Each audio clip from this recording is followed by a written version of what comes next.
Okay, so today we have a very unique podcast here. We have some friends here. We were talking earlier to discuss the importance of the NBA and the greatest players of all time. That's what we're going to talk about. It has nothing to do with faith, nothing to do with religion, no discussion. But in all seriousness, I've been looking forward to this for a while.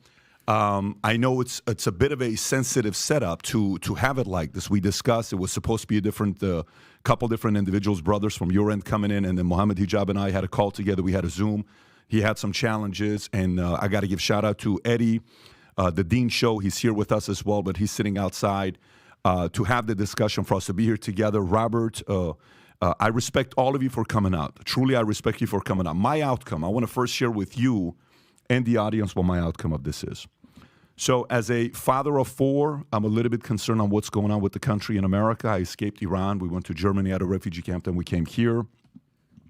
I now have 4 kids, and I love America. I think this is an incredible nation. It's changed my life. But some of the things that's going on right now, it's kind of weird. It's strange. It's not normal. It doesn't seem normal to me. And I have friends. I'm a Christian myself. I'm a non-denominational Christian. People know that's my position. But I have a lot of friends that are Muslims. I have Scientologist friends. I have Mormon friends. I have Jews, who are here with us as well. So I wanted to bring this up because we're going to discuss a few different things today. Number one is the differences in the religion of Christianity and Muslim. We'll discuss that. And then we'll discuss the enemy. Who is the enemy to Christians? Who is the enemy to Muslims? And then we're going to share who our common enemies are. And some funny questions I want to ask you. We'll have some levity here as well to enjoy the discussion. And then there'll be an opportunity for you guys to also discuss with each other. This is not a debate. This is a discussion. Of course, there's going to be moments of debate and you giving your point of view. That's going to happen no matter what. Naturally, the setting is where that is going to happen. But I want to make sure everybody knows that's my outcome. I think there is an area where if we can find common enemies, the enemy's greater than we think. At the end, that's my outcome. But with that being said, let me properly introduce everybody. So first, we have Daniel Haqiqtejو. I said it 7 times properly, and then when we're on, I can't.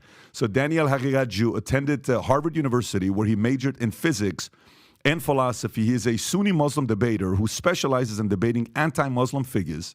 He founded MuslimSkeptic.com and teaches Islam at mosques and universities around the world. Thank you for being here. Thank you, Patrick. And he has a book here as well, The Modernist Menace to Islam. We'll put the link below as well, Rob, so if people want to pick it up, they can. And then we have Jake Brancatella, right, who is here with us. I was telling him earlier, I'm used to that last name more often with some of the friends we interview.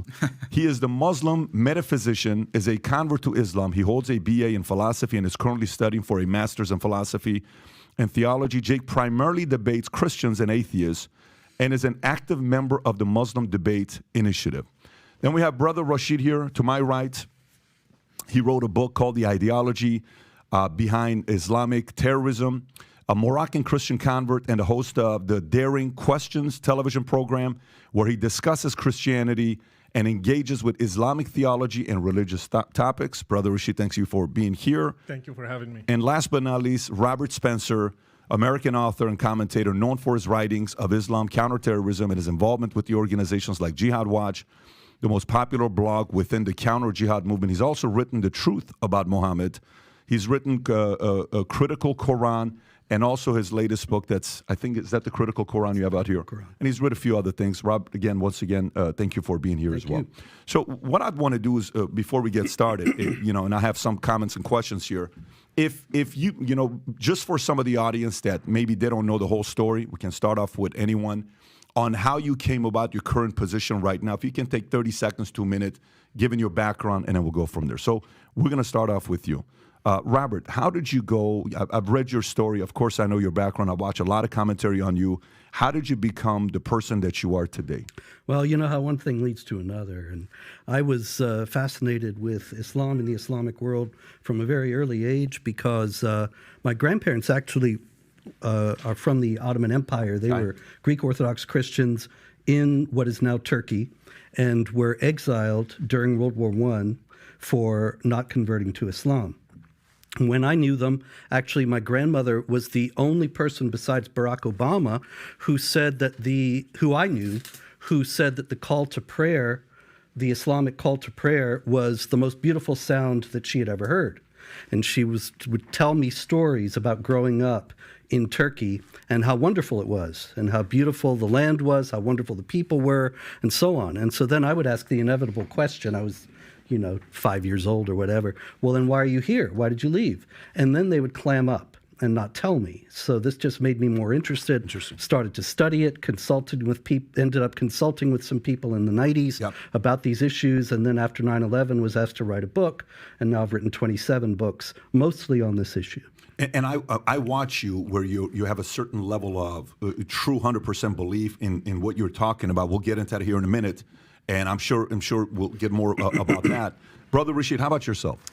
Yes, I grew up in Morocco. My dad was an imam for a mosque, and I was Muslim like every other Moroccan. At age of 12, I was listening to a radio program. That's when I heard about Christianity, and I started comparing between Islam and Christianity.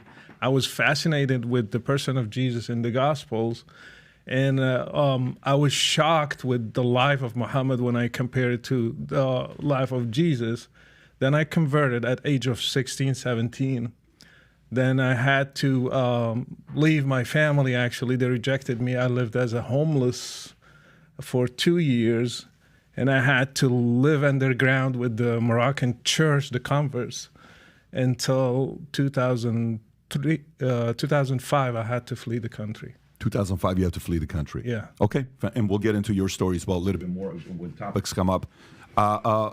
Jake, how about yourself? What's your story? What's your background? Yeah, so I was raised a Roman Catholic. My entire family is Roman Catholic up until today.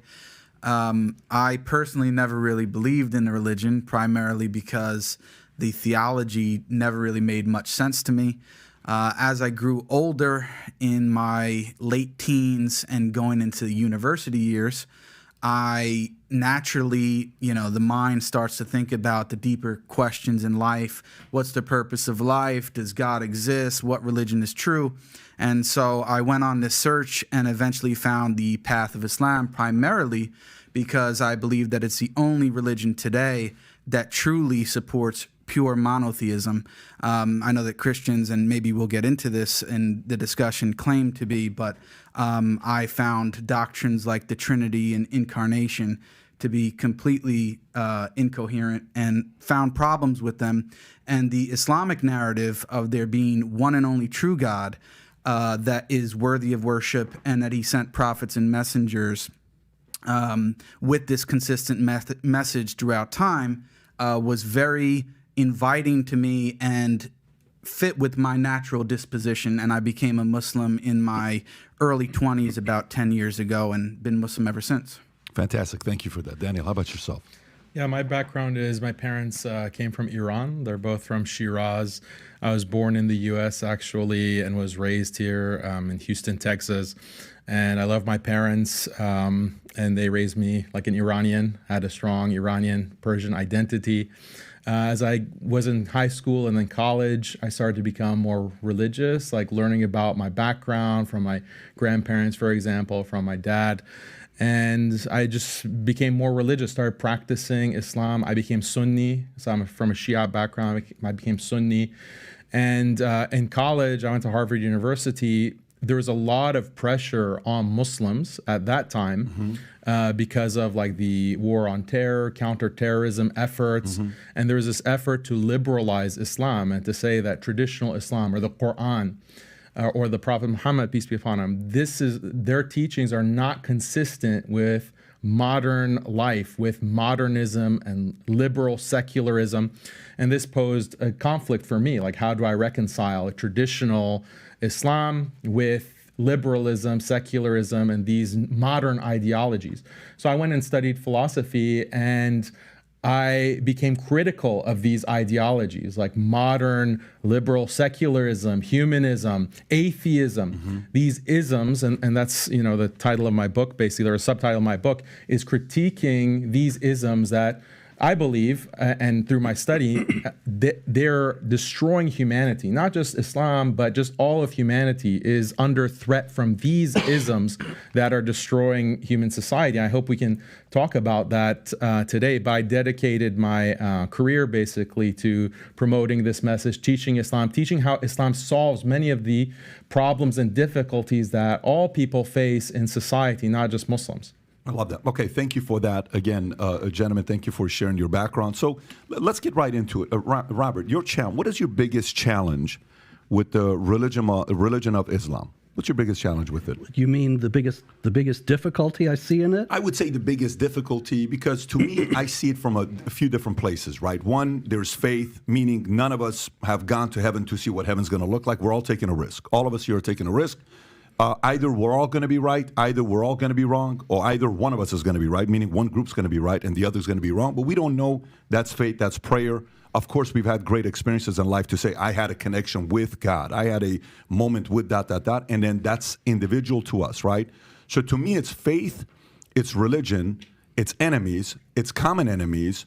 It's the challenges that's going on in the world, specifically with America as being, for the longest time, the greatest country in the world. What is affecting that? And then there's a few other things that we'll talk about into as well. So, but for me, it's more from the standpoint of when you've said you've read the Quran dozens of times, you've studied it, you've written about it, you've talked about it. Even I think the government used 2 of your books in 2011 that Wired talked about, right? I don't know what the 2 books were. I think one of them was about Prophet Muhammad, and So your background, you've been in this world. What is your biggest challenge and differences with the religion of Islam? Well, probably the main thing is the sanctification of violence and the idea that God will bless and even calls upon the believers to commit acts of violence under certain circumstances. Like Rashid here is an ex-Muslim, and so under Islamic law, as it's traditionally and classically formulated, he would be put to death. Muhammad said, anybody who changes his religion, kill him. And it's still the position of all of the schools of Islamic jurisprudence, Sunni and Shia, that the apostate should be put to death. Now, obviously, this is not something that means that every apostate has to always go around watching himself, because you have to have somebody who's willing to do that. But those who do it, they think, well, now I have done something that Allah has commanded, and He will bless me for doing it. And me, myself, because I was standing up for the freedom of speech, 2015, Pamela Geller and I put on in Texas a Muhammad art exhibit and cartoon contest. And it was actually, we featured a lot of classic Shiite Persian art depicting Muhammad, as well as contemporary art that was from a more critical standpoint. And a couple of jihadis came from Phoenix, key members, actually, of the Islamic Community Center of Phoenix. One of them was featured in a recruitment video for them, and they tried to kill us. And so I actually would be also under a death sentence just for drawing Muhammad and for sponsoring people who do, which I did not in order to cause gratuitous insult, but to defend the freedom of speech and freedom of expression, which is the foundation of any genuinely free society. Daniel, what would you say to that? What's your response to that? Yeah, so just a few points here. Number one, it's interesting how we want to talk about Islam as a religion, but the religion is 95%, like what Jake mentioned. It's about worshiping God, being devoted to a righteous way of life, loving your neighbors, taking care of your parents. That's what 95% of Islam is about. Yes, there are criminal punishments, which we're going to discuss. There is conquest, there is war theory, there's all of this in Islam. But it's interesting how when a conversation is about Islam, we focus on that 5% instead of the 95% of what Islam is about. We don't see this kind of double standard with like Christians. So if you have someone like Matt Walsh is a traditional Christian. There's slavery in the Bible, there's punishment for blasphemers in the Bible, there's killing of heretics in the church tradition. There's no discussion of that with Matt Walsh, right? Or Ben Shapiro. There is killing of blasphemers in the Hebrew Bible. There is, punishments for apostasy in the Talmud. There's no discussion of that with Ben Shapiro. You can talk about, other values, and that's what the discussion focuses on. But the Islamophobic narrative is just lasering in on these specific topics, which is fine. We can discuss that, but I just want to note the double standard.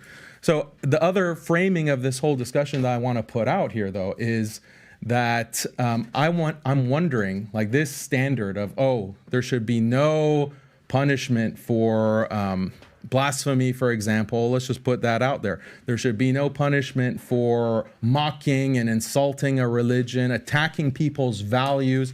Is that coming from a Christian perspective? Is that coming from is that coming from the church tradition? Is that coming from the Bible? Because when we look at the Bible, we see in Leviticus, we see in Deuteronomy that blasphemers should be put to death. Even if you entice, the Bible says, if you entice like your son or your daughter or your wife entices you to worship other than God, then have no mercy. Put them to death without due process mentioned, without any kind of court or tribunal. The husband or the father should just immediately put them to death without mercy. That's what the Bible says. So when Robert wants to criticize Islam, I'm wondering, is that criticism on the basis of the Bible? Is that on the basis of the church tradition? Or is this a liberal, secular, modernist critique of Islam? So I want to know, am I debating or discussing with two Christians or two atheists or two liberal secularists? Like, that's a clarification that we need. May I? Yes.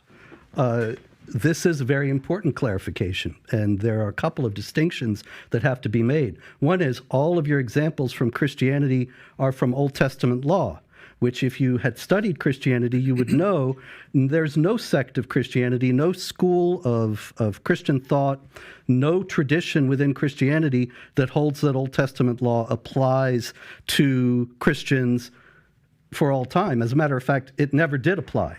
Even in Judaism, after the destruction of the temple in 70 AD, the rabbis redefined Judaism so that even they don't teach that those punishments have ongoing validity. So you're talking about something that nobody in mainstream Judaism or Christianity thinks is valid today versus something that unfortunately all too many Muslims do think is valid today. And the bringing up of ancient historical wrongdoing is all very well, and there's certainly a place for that. I've got no interest in denying any of the misdeeds of Christians throughout history.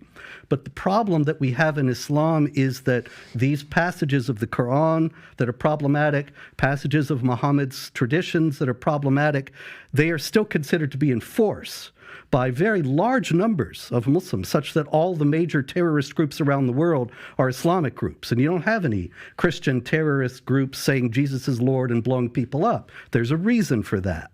And the reasons have to do with the interpretative traditions in both religions. Can I comment? Yeah, go ahead, Please. Yeah, so I would ask Robert a very simple question that I think gets at what the real issue actually is. Do you believe that it's inherently immoral for an apostate to be put to death? Do I believe that it's inherently immoral for an apostate to be put to death? Is it inherently immoral? Well, I know this is some kind of trap, but in any case, No, I don't I'm just see any looking for reason. honesty on your part, that's all. You can always have honesty on my part. Everything I tell you is the truth. Okay, so go and ahead. the fact is that, I don't know. I tell you the truth. I You haven't don't know. thought about Wow. it. Okay, But- you haven't thought about it. Well, you're writing Yeah. all of these books on Islam how are talking you about criticizing apostasy, Islam? Right. and you don't even know if this is inherently immoral. That's quite shocking, No, Robert. I would say that I don't think that it's moral to put the apostate to death. So it's But immoral.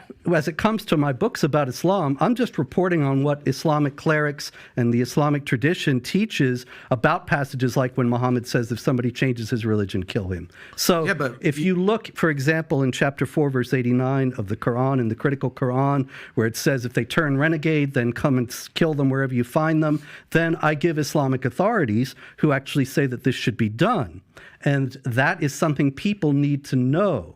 Now, whether you're talking about in the ideal society, you have apostates put to death, I don't think so, because I believe in the freedom of conscience and the idea that of the dignity of the human person, which is a Christian concept that's not in Islam. You have in Islam, the unbelievers are the most vile of created beings, according to Well, one chapter issue at a 98, verse time. 6. One issue at a Yeah, time. So on. No, this is all. I still let's didn't talk get an about answer this if it's- issue. I understand, but this inherently is all the immoral? same issue. Whereas in Is it Christianity, inherently immoral? all people are equal in dignity as made in the image of God. And so in that sense, I would say, no, I don't think it is. So is it inherently immoral, yes or no? Can I answer that? It is. It is. So when Deuteronomy, since you like to quote the Quran, when the Bible says this in Deuteronomy 13:6, if your brother, the son of your mother, your son of your daughter, the wife of your bosom, or your friend, who as your own soul secretly entices you, saying, quote, let us go and serve other gods, which you have not known, neither you nor your fathers, of the gods of the people which are all around you, near to you or far from you, from one end of the earth to the other end of the earth, you shall not consent to him or listen to him, nor shall your eye pity him,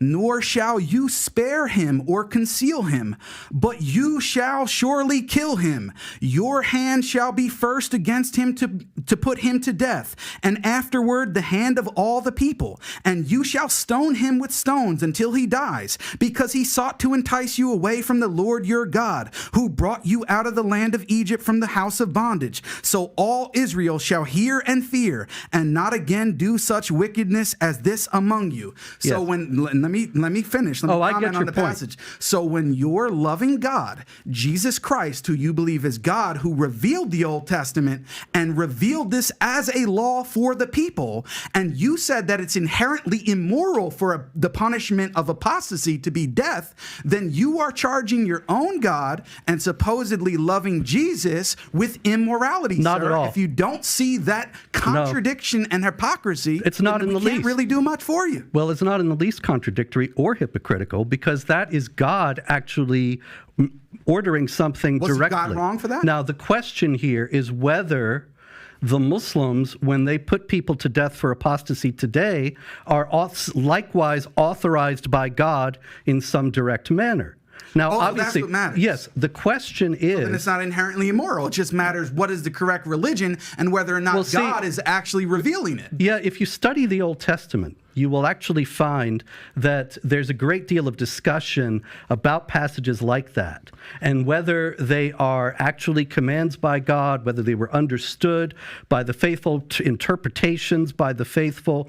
The evolving understanding in the Old Testament and the New, and in Jewish and Christian tradition, is something that unfortunately is absent in Islam, such that in Jewish and Christian tradition you have the understanding of the dignity of the human person that ultimately made people realize that putting people to death for apostasy was not something that was acceptable. Yeah. But the idea that it was a localized command at some point or understood to be such, that is not the same thing as people nowadays thinking they are the executors of the wrath of Allah because Muhammad says, if anybody changes his religion, kill him, and the Quran says that you can soothe your heart by fighting the unbelievers and so on. So Robert, can we hear from Brother Rashid for one? Brother Rashid, go for it. What's on your mind? Because this concerns me.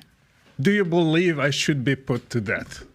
I believe that the punishment for apostasy in a correct Islamic state is death. I believe that that's the correct... Let me finish. Let me just respond, sir. I believe that that is the correct punishment which has been revealed by God both in the Quran and the Bible. And for Robert to turn around I asked you... Let me finish. I asked you, do you believe I should be killed today? And I answered you, sir. Yes or no? I answered you. Yes or no? I answered you. I think he said yes. You want me to answer? I said. Yeah, you answered me. In a proper Islamic jurisdiction, an Islamic nation, all of the laws of Islam and the Sharia as revealed by God should be applied. So if we were in that kind of state, would you do it?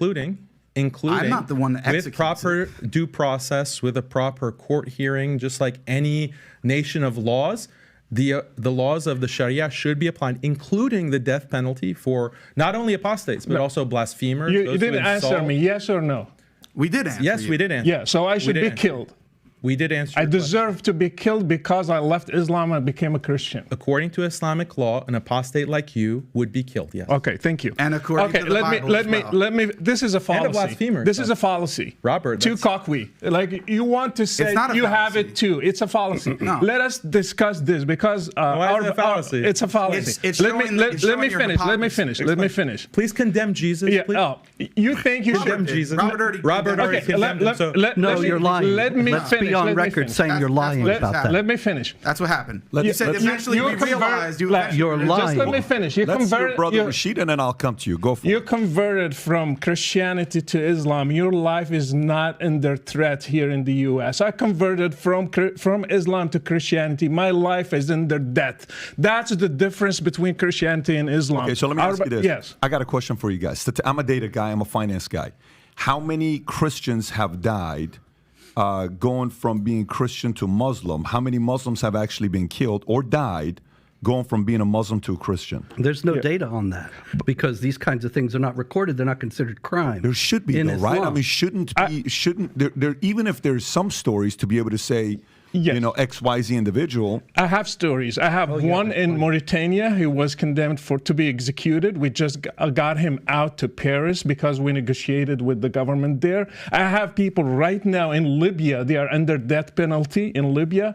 I have people who got killed in Jordan, for example, because I do my show. People contact me. I have people who got killed in Jordan. Their parents killed them because they became Christians from a Muslim background. We have people in different places in the world, in the Muslim community, they kill them, and if they get to flee, that's the best outcome. I got a question.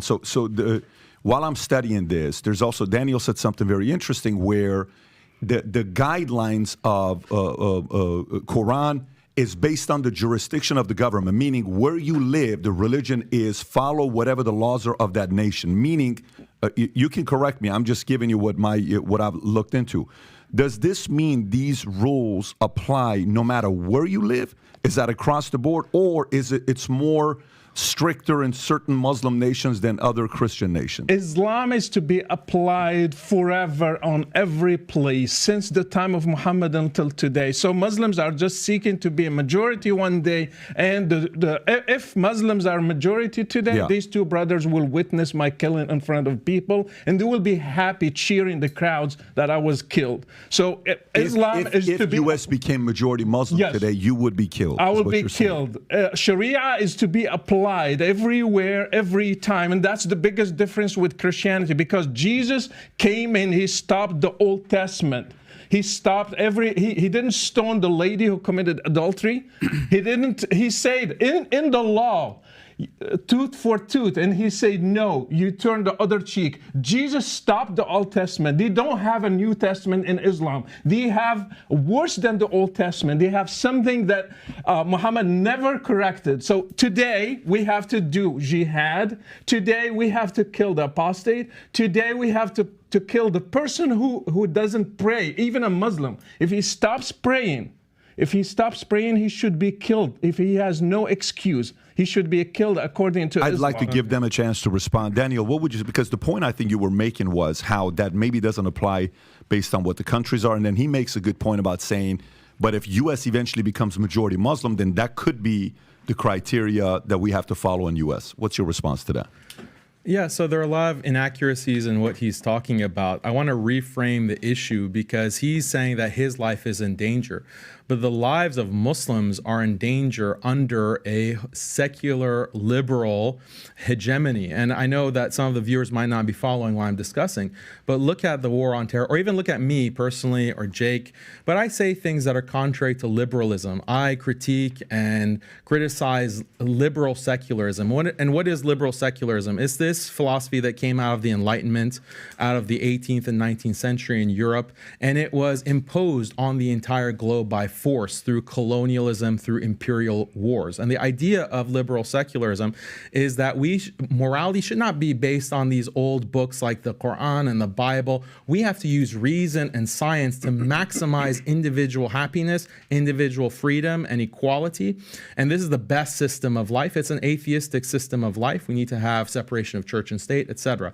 This is the dominant, I don't want to say religion, but it's the dominant ideology in the world today. And it's imposed through, the UN Security Council, international rights law, etc. But it's coming from a very specific philosophy that is anti-religion. It's anti-Islam. It's anti-Christianity, anti-traditional Christianity. I criticize this system. And Muslims who criticize this system are put on watch lists. We're banned from traveling.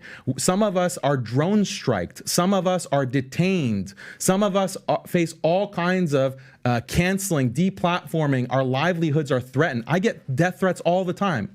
Almost every day I'm getting a death threat because of my opposition to this hegemony, liberal secularism. There is no quote-unquote freedom of religion because if you oppose this hegemony, if you oppose this system, you will be put to death. And I know you've had some very distinguished guests like Glenn Greenwald, Whitney Webb, and they talk about this system. Alex Jones, they talk about this system. They might not put it in the same exact way that I'm putting it, but it is this authoritarian, centralized, theocratic, technological system. And yes, plenty of people are getting killed. What was the Iraq war about? What was the Afghanistan war about? How many millions of Muslims were killed because of those invasions? What were those invasions justified on the basis of? It wasn't on the basis of the Bible. I wouldn't put that on Christians. I would put it on spreading freedom, spreading democracy, spreading liberal values and quote-unquote women's rights. That's what millions of Muslims in the past 20 years have been killed for, slaughtered, genocided because of this ideology. So yes, Muslims are under threat. Muslims are far more threat than the few Christians here and there that might leave Islam to become Christian. Go for it. Well, in the first place, when it comes to secular liberalism, Daniel and I are completely in agreement. We're both against it. We both see that it's evil. And in that sense, you were talking about working together, finding common ground. That is the common ground that we have. The idea of the invasions of Iraq and Afghanistan were completely wrong, based on false premises, false assumptions, based on the idea that they could bring democracy to the Islamic world. It was never going to happen. And I was warning about it before it started, but was not heeded. But the fact is that, and also when it comes to death threats, we could probably have a contest and see, but I get them many daily, mostly from Muslims, but not always. And the left is increasingly unhinged and out of control. But if Daniel is positing that Islam is somehow the alternative, then I would wonder, how is it that all the Muslim politicians in the United States, including an obvious publicly Sharia adherent one like Ilhan Omar and Rashid Tlaib as well, Keith Ellison, the Andre Carson, the publicly Muslim Quran adherent politicians, and yet they're all very far on the left, and they're aiding this secular liberal monster that Daniel so rightly opposes.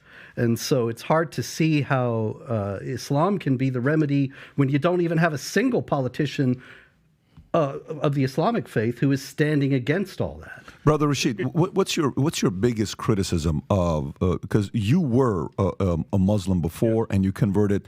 What was your biggest reasoning for doing so?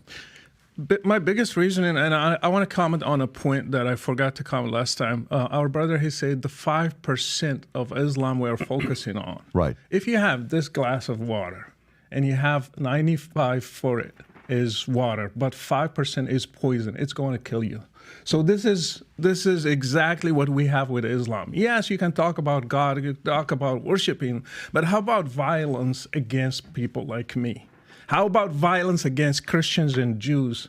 You are ordered to wage war against them. That's what happened to my ancestors in Morocco. Berbers, they were Christians, they were executed, they were enslaved. That's what happened to people in Egypt, in Iraq, in Syria, and even in Europe. How about that? How about people who, for example, against women, Islam against women? And women, we should note that they endorsed the death penalty for apostasy right here. Yeah. So it's not like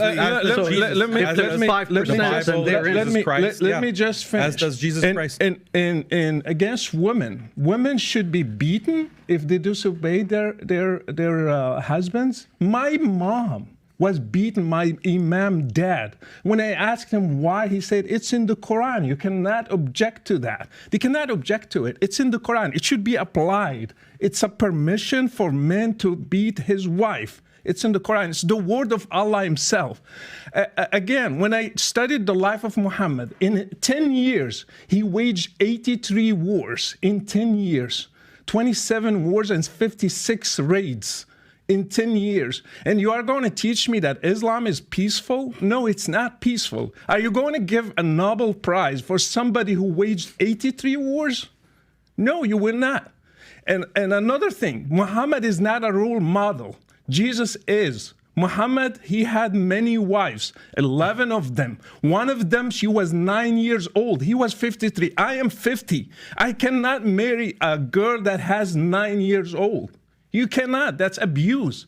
And Muhammad did that. Can we do one issue at a time? Let me finish this. He raided a Jewish tribe. You cannot compare Jesus with Muhammad. Jesus never killed a person. He never killed an apostate. He never waged a war. So he was a role model for me. That's why I loved Muhammad and I wanted to follow Jesus. They are going to keep trying, bring the Old Testament. Name one person that Jesus killed because he was an apostate. Judas, he gave him to the Jews, and he never ordered his disciples to kill him. These are the rules that they want to apply today. If we criticize Muhammad, we should be killed. Like what happened with Charlie Hebdo. Do you think those people, they just killed the people who drew the caricature for Muhammad just because like that? No, because it's written in Islam that they should kill people who criticize Muhammad. So Islam is a big problem. Even the 5% can kill whole humanity. Can I have a response? Sure, please go for it, Jake. And I want to comment on what he said and also Robert's remark about us endorsing the punishment for apostasy. Yes, we do. Why? Because our claim is that we are actually faithful to our scriptures. You guys are not. You want to avoid the Old Testament, and I want to give you an analogy, Patrick, because you're a business guy. You have many businesses, okay? And you have policies that you have to put in place based on social interaction in the workplace and all that kind of stuff. Now, you may make amendments to those policies based on new data, new information, how things are actually going based on those things that you put in place. Now, when you do, right, and this is the analogy between the Old Testament and the New Testament, are you willing to say that, well, yeah, thinking to myself, yeah, Pat, yeah, you were wrong, actually, when you said it was okay to do such and such. That was actually wrong, and you then put in the correct one. With the Bible, the problem that you have is the same one that you want to talk about, the loving Jesus Christ himself, which we also adore and respect as a prophet, is the same one that you believe is God and revealed the Old Testament. And you can't get out of that. So when your God, Jesus, revealed at that specific time, as I just read the passage, and I can read you plenty more where he says to kill babies in war. Is it okay to target infants in war and kill babies? Is that inherently immoral? The problem that you have is if you go on, and this is why the argument is so important. It's not a tu quoque just as a fallacious argument. It's checking for your consistency as a Christian, whether or not you're actually faithful to your own text and tradition. And the reality is you're not. Why? You have two options. If you condemn it as inherently immoral, then the whole Bible's gone. Because if you believe that those verses in the Bible were revealed by God, then you're saying that God is immoral. And on the other hand, if you say that it's not inherently immoral, but God changed the law at this time, then most of your arguments lose the force that they have against Islam, because you can no longer argue that it is inherently immoral to punish an apostate by death and all of the other other things that you want to tack on. This is why it's so important. It's not a fallacious argument, and the reality is we want to stick to our text and our tradition, and for the most part, we would argue that the Christians have abandoned them in favor of secular, liberal, moral ideologies. Let me have Daniel respond, and then I'll come to you. Go for it. Yeah, so there are a lot of things that we need to respond to because he's just listing every grievance that he has against Islam. Right. We have to take it step by step. But just on this point of violence, I think Jake makes really the crucial point. It's that Jesus, according to the Christian belief, Jesus is the God of the Old Testament. And he's the one who's commanding Moses, for example, to ethnically cleanse the Canaanites or the Amalekites or all of these other tribes and to conduct conquest and war, to take girls as slaves, to take virgins as slaves. This is in the Old Testament, sure. So Christians have to deal with that moral problem. A lot of Christians, unfortunately, they just throw the Bible under the bus. And, how is that justified? But it's not just the Old Testament. It's also the New Testament. The New Testament also endorses slavery. The New Testament also has the book of Revelation where Jesus is going to come, which, by the way, Muslims also believe that Jesus is the Messiah. He is the born of the Virgin Mary, and he's going to come as the Messiah to establish God's kingdom on earth. Muslims also accept and believe that, and we're anticipating that. But he's going to be very violent. It's going to be a very violent affair, and that's in the Muslim tradition and the Hadith, and it's also in the book of Revelation. So Jesus is also very violent. And then finally, you have canon law. You have the church tradition. So if Robert wants to denounce canon law, because when you have canon law, it has slavery, it has a marriage age of 12 years old in canon law, it has punishments for blasphemy, it has even striking the wife, the disobedient wife. That's found in canon law from Gratian. So I believe that Robert is an Orthodox Christian. If he wants to denounce canon law and denounce his own tradition, he can denounce that. He can denounce Jesus himself. He can denounce the Old Testament. He can denounce the Bible. The New Testament, that's fine. That's fine. He says that, our religion adapts, our religion changes. But that's actually the problem, Patrick. When we're talking about wokeism, when we're talking about if you can say that, that's the Old Testament is for those times, it's not applicable now, right? That's the argument. The violence, the killing of blasphemers, that's for old times. We've changed, but Muslims are not willing to change. I say, yeah, Muslims are willing to stand by revelation. The problem with a lot of Christians, not all Christians, a lot of Christians, Jews, Hindus, they all have these practices in their books. Buddhists, they all have these practices, and they're pressured to change and update. And so if you can get rid of the conquest and the violence and the punishment for apostasy, why not just get rid of the prohibition of cross-dressing, the prohibition of homosexuality, the prohibition of drag queens? Why prohibit any of that? Maybe times are different. Maybe we need to adopt drag queen story hour in our church. Maybe we need to adopt, all of these woke practices. Why not? And Robert, here's what I would say. You're making a very good argument. And I can totally feel where you're coming from as well. Obviously, just so everybody knows, have we ever had a conversation together prior to this debate? I just want everybody that's watching. No. Have you and I ever spoken? We just met a few minutes ago. No. Have you and I ever spoken? No. Have you and I? No. I did that intentionally. Because I wanted to be the first interaction we have where it's not this topic, do you want this, do you want that? And nobody was given additional topics or what. You just kind of came in, we're going to talk, we're going to have this discussion. Again, I respect you guys for doing this. I think the part I agree with Daniel, and it could be a leak, it could be a flaw, or it could be a strength as well as the following. What I'm noticing between the two faiths is one seems to be more intolerant, and the other one's more tolerant. Let me unpack that from my perspective. For the longest time since I started praying September of 1997, I've prayed for four things: courage, wisdom, tolerance, understanding. The last 6 months, I've been having a hard time praying for the third thing, which is tolerance. And the reason for it is because I think Christians are becoming way too tolerant. Now, the standards could be extreme. Somebody could be watching and saying, guys, what are you talking about? You mean to tell me you're okay to hit your wife and do this and do that and apostasy and all this stuff? That's ridiculous for you to think that. And then you may say, well, look, we're at least staying committed to our faith. They're not. They're picking and choosing what they like, and they're not. That could be the argument.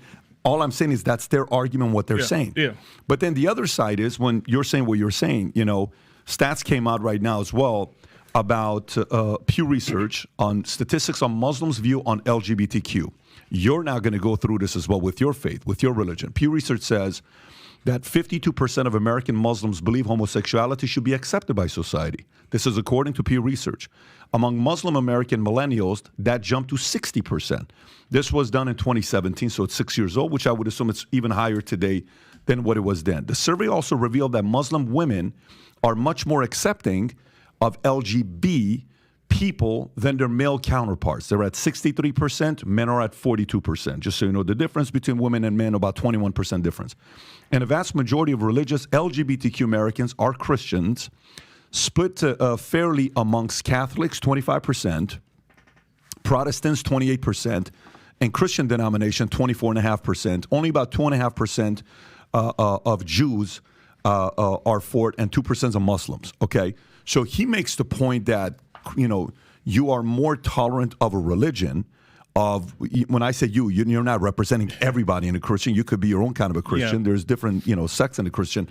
But from an outsider watching in and trying to be as fair as possible, I see we're not being tolerant. You're not going to say anything about our prophet. You're not going to say anything about our religion. We're going to defend this. These are our values. We're going to protect it. We're going to fight for it. This is important to us. This is our livelihood. This is what we stand for. And Christians are like, it's okay. Don't worry about it. It's okay. Don't worry about it. It's okay. Don't worry about it. And then it's bringing out more flaws and arguments in the Christian religion. And I'm saying this as a Christian myself. What's your rebuttal to that? Well, what you're talking about in a large part is a retreat from and a rejection of Christianity, not actual Christianity. Christianity stands for certain values, stands for certain principles, and when the West was Christian, then you didn't see all this craziness that you see in the society today. It's when the West starts to discard Christianity that all these things come in. Like Chesterton said, when people stop believing in God, it's not that they believe in nothing, they believe in anything. And we're seeing that illustrated every day now with increasingly insane public discourse coming from the left, and especially a social discourse. But this is not Christianity. Now, to be sure, you're absolutely right. There are a lot of leftist and liberal Christians who have essentially discarded Christianity. Yeah. And under the guise of Christianity, it's kind of like Invasion of the Body Snatchers Christianity. You remember that movie? People would appear and they looked just the same, but the space aliens had taken their personalities and replaced them. And that's what we have with a great deal of Christianity today. Unfortunately, it's been infected by exactly this kind of liberalism, and so a lot of people turn away thinking that's Christianity, when actually these people are not Christian in anything except the name. But there's a great deal more that Daniel mentioned. Am I going to get a chance? You can respond right now. Okay. Yeah. The problem that you guys have is that you're reading the Bible as if it were the Quran. In the Quran, it's dictated. Allah dictated every word, and it's applicable for all time. It's all flattened out and on the same level. The Bible is simply not like that. In the first place, you have the very simple notation of the Gospels, the Gospel according to Matthew, Mark, Luke, and John. Now, in the Christian faith, Matthew, Mark, Luke, and John were inspired, but that doesn't mean that God was dictating to them and that it was beyond their human understanding. Like when St. Paul, in one of his letters, and he says, I'm glad I didn't come to baptize any of you. Well, actually, I did baptize a couple people, and I forget who else, but I still didn't come to baptize. It's not that God is forgetting who he baptized and who he didn't, but Paul is working from his human understanding, and yet he is speaking the truths, the eternal truths that God wants him to communicate. A lot of the Bible is the record of the evolving understanding of the people of God about precisely a lot of these issues that you're talking about. And so you can't go back and flatten it out as if it were the Quran and say, Jesus is here telling people to kill people, and therefore you have to approve of it. Well, Jesus is That's God. just not how the Bible works. What you have is an understanding that the people had at that time that's expressed in that way, and then later, because of the teachings that Jesus gives in the New Testament primarily, of the dignity of the universal dignity of the human person, and of various other aspects of the understanding of humanity. That's why slavery is abolished, and slavery was only abolished in Christian contexts, primarily in the UK and the United States to start with, and then it followed around the world, because people understood, even though slavery is in the Bible and in the New Testament, yes, at the same time, Also, there's the idea that all people are made in the image of God and have that dignity. So there's not the dichotomy like in the Quran, Muhammad is the apostle of Allah, those who follow him are merciful to one another, ruthless to the unbelievers, chapter 48, verse 29. So it was Christian clerics in the UK and the United States who led the fight to abolish slavery based on the deeper Christian principles regarding the dignity of the human person. Yeah, so why can't evolve? Why can't Christians evolve to accept transgenders and drag queen story art? Why can't things evolve even more? Actually, what's the because principle? of the same, what's the principle? Yeah, it's a good question. I'm trying to answer it. It's because of the same principles. The idea of human transgender, dignity. Human dignity, and that means both physically and spiritually. And so you take the transgender business, that's a total rejection of trust in God and the idea that God knows what he's doing when he creates somebody male and female. And that's the first thing the Bible tells us about God, that he created the heavens and the earth and that's created not what LGBT human beings. Christians say. And well, sure. LGBT and that's Christians why they're say wrong. Human dignity that male and means female, he accepting created us for who we them. are and being tolerant for who we are. Yes. That's what they claim. Well, that's you why haven't articulated we have principle, heresies. A very clear-cut principle. We have heresies in Christianity, just like you do in Islam. No, but I want to understand what is the principle that I was just telling you that if you have human dignity. You're talking over me, but I'm trying to explain it to you. Because you're not answering the question. No, I actually am answering the question, but you keep interrupting me and making it impossible for me to make my point. Give me the principle. So if you had the basic courtesy to be quiet for a second, then I will return it to you when you respond. Sure, go ahead. But the idea that when it says male and female, he created them, that's not just an incidental point, but that is fundamental to the human identity and to the nature of the person that has that dignity as being made in the image of God. And consequently, to say, oh no, God made a big mistake and I'm really a woman, that is a fundamental rejection of any kind of Christian principle. That's not what transgender said. Let me ask a question here for the point he made. I want to transition off this topic to the next topic. By the way, you know how the Constitution, we've had 27 amendments in the last however many years we've been around, right? Based on what he just said, my interpretation, what he said is the religion of Christianity has made many amendments over the years, okay? Somebody could interpret as the New Testament as a form of an amendment. You can push back. I'm just giving the audience, trying to see what the average audience may be thinking about. They may say, no, the Quran is the Quran is the Quran. We follow what was taught back in the days and we're sticking to it and there's no amendments. What's your rebuttal to that? Can I comment on this? Please, yes. You understand what I'm saying, right? You understand the question? I understand the question. First of all, they are talking about amendments. They have something in Islam called abrogation. It's like an amendment. God says something, and then he changes it. For example, he asked the question, was it moral to kill the apostate? I can ask him the same question. How about zawaj al-mut'a? Like you marry for, like it was practiced in Iran a lot.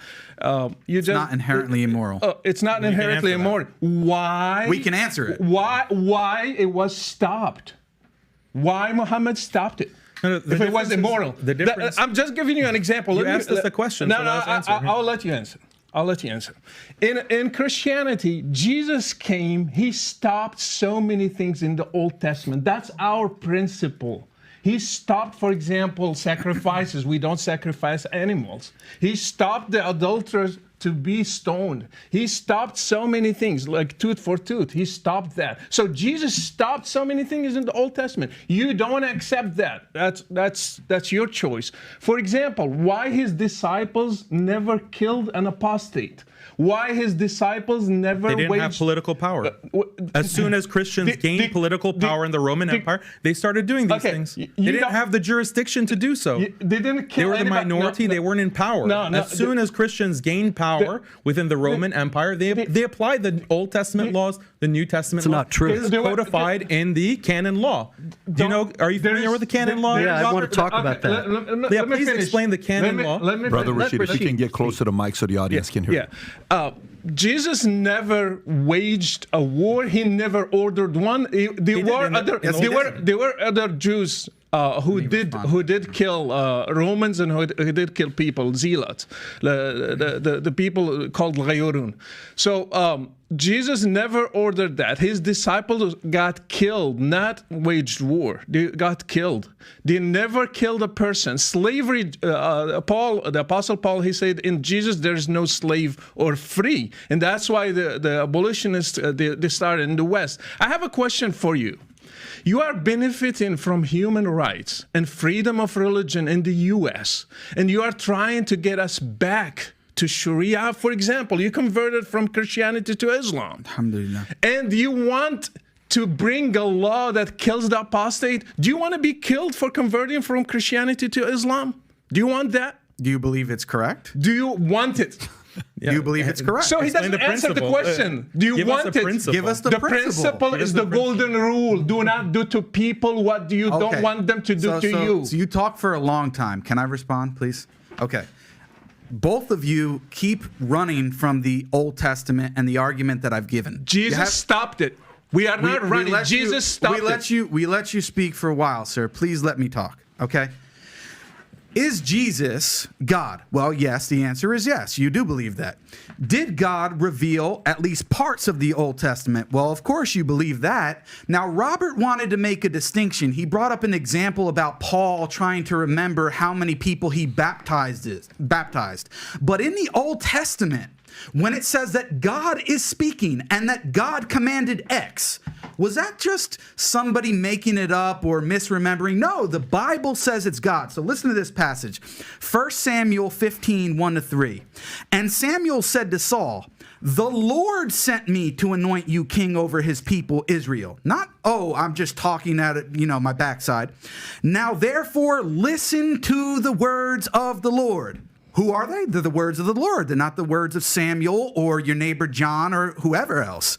Thus says the Lord of hosts, I have noted what Amalek did to Israel in opposing them on the way when they came out of Egypt.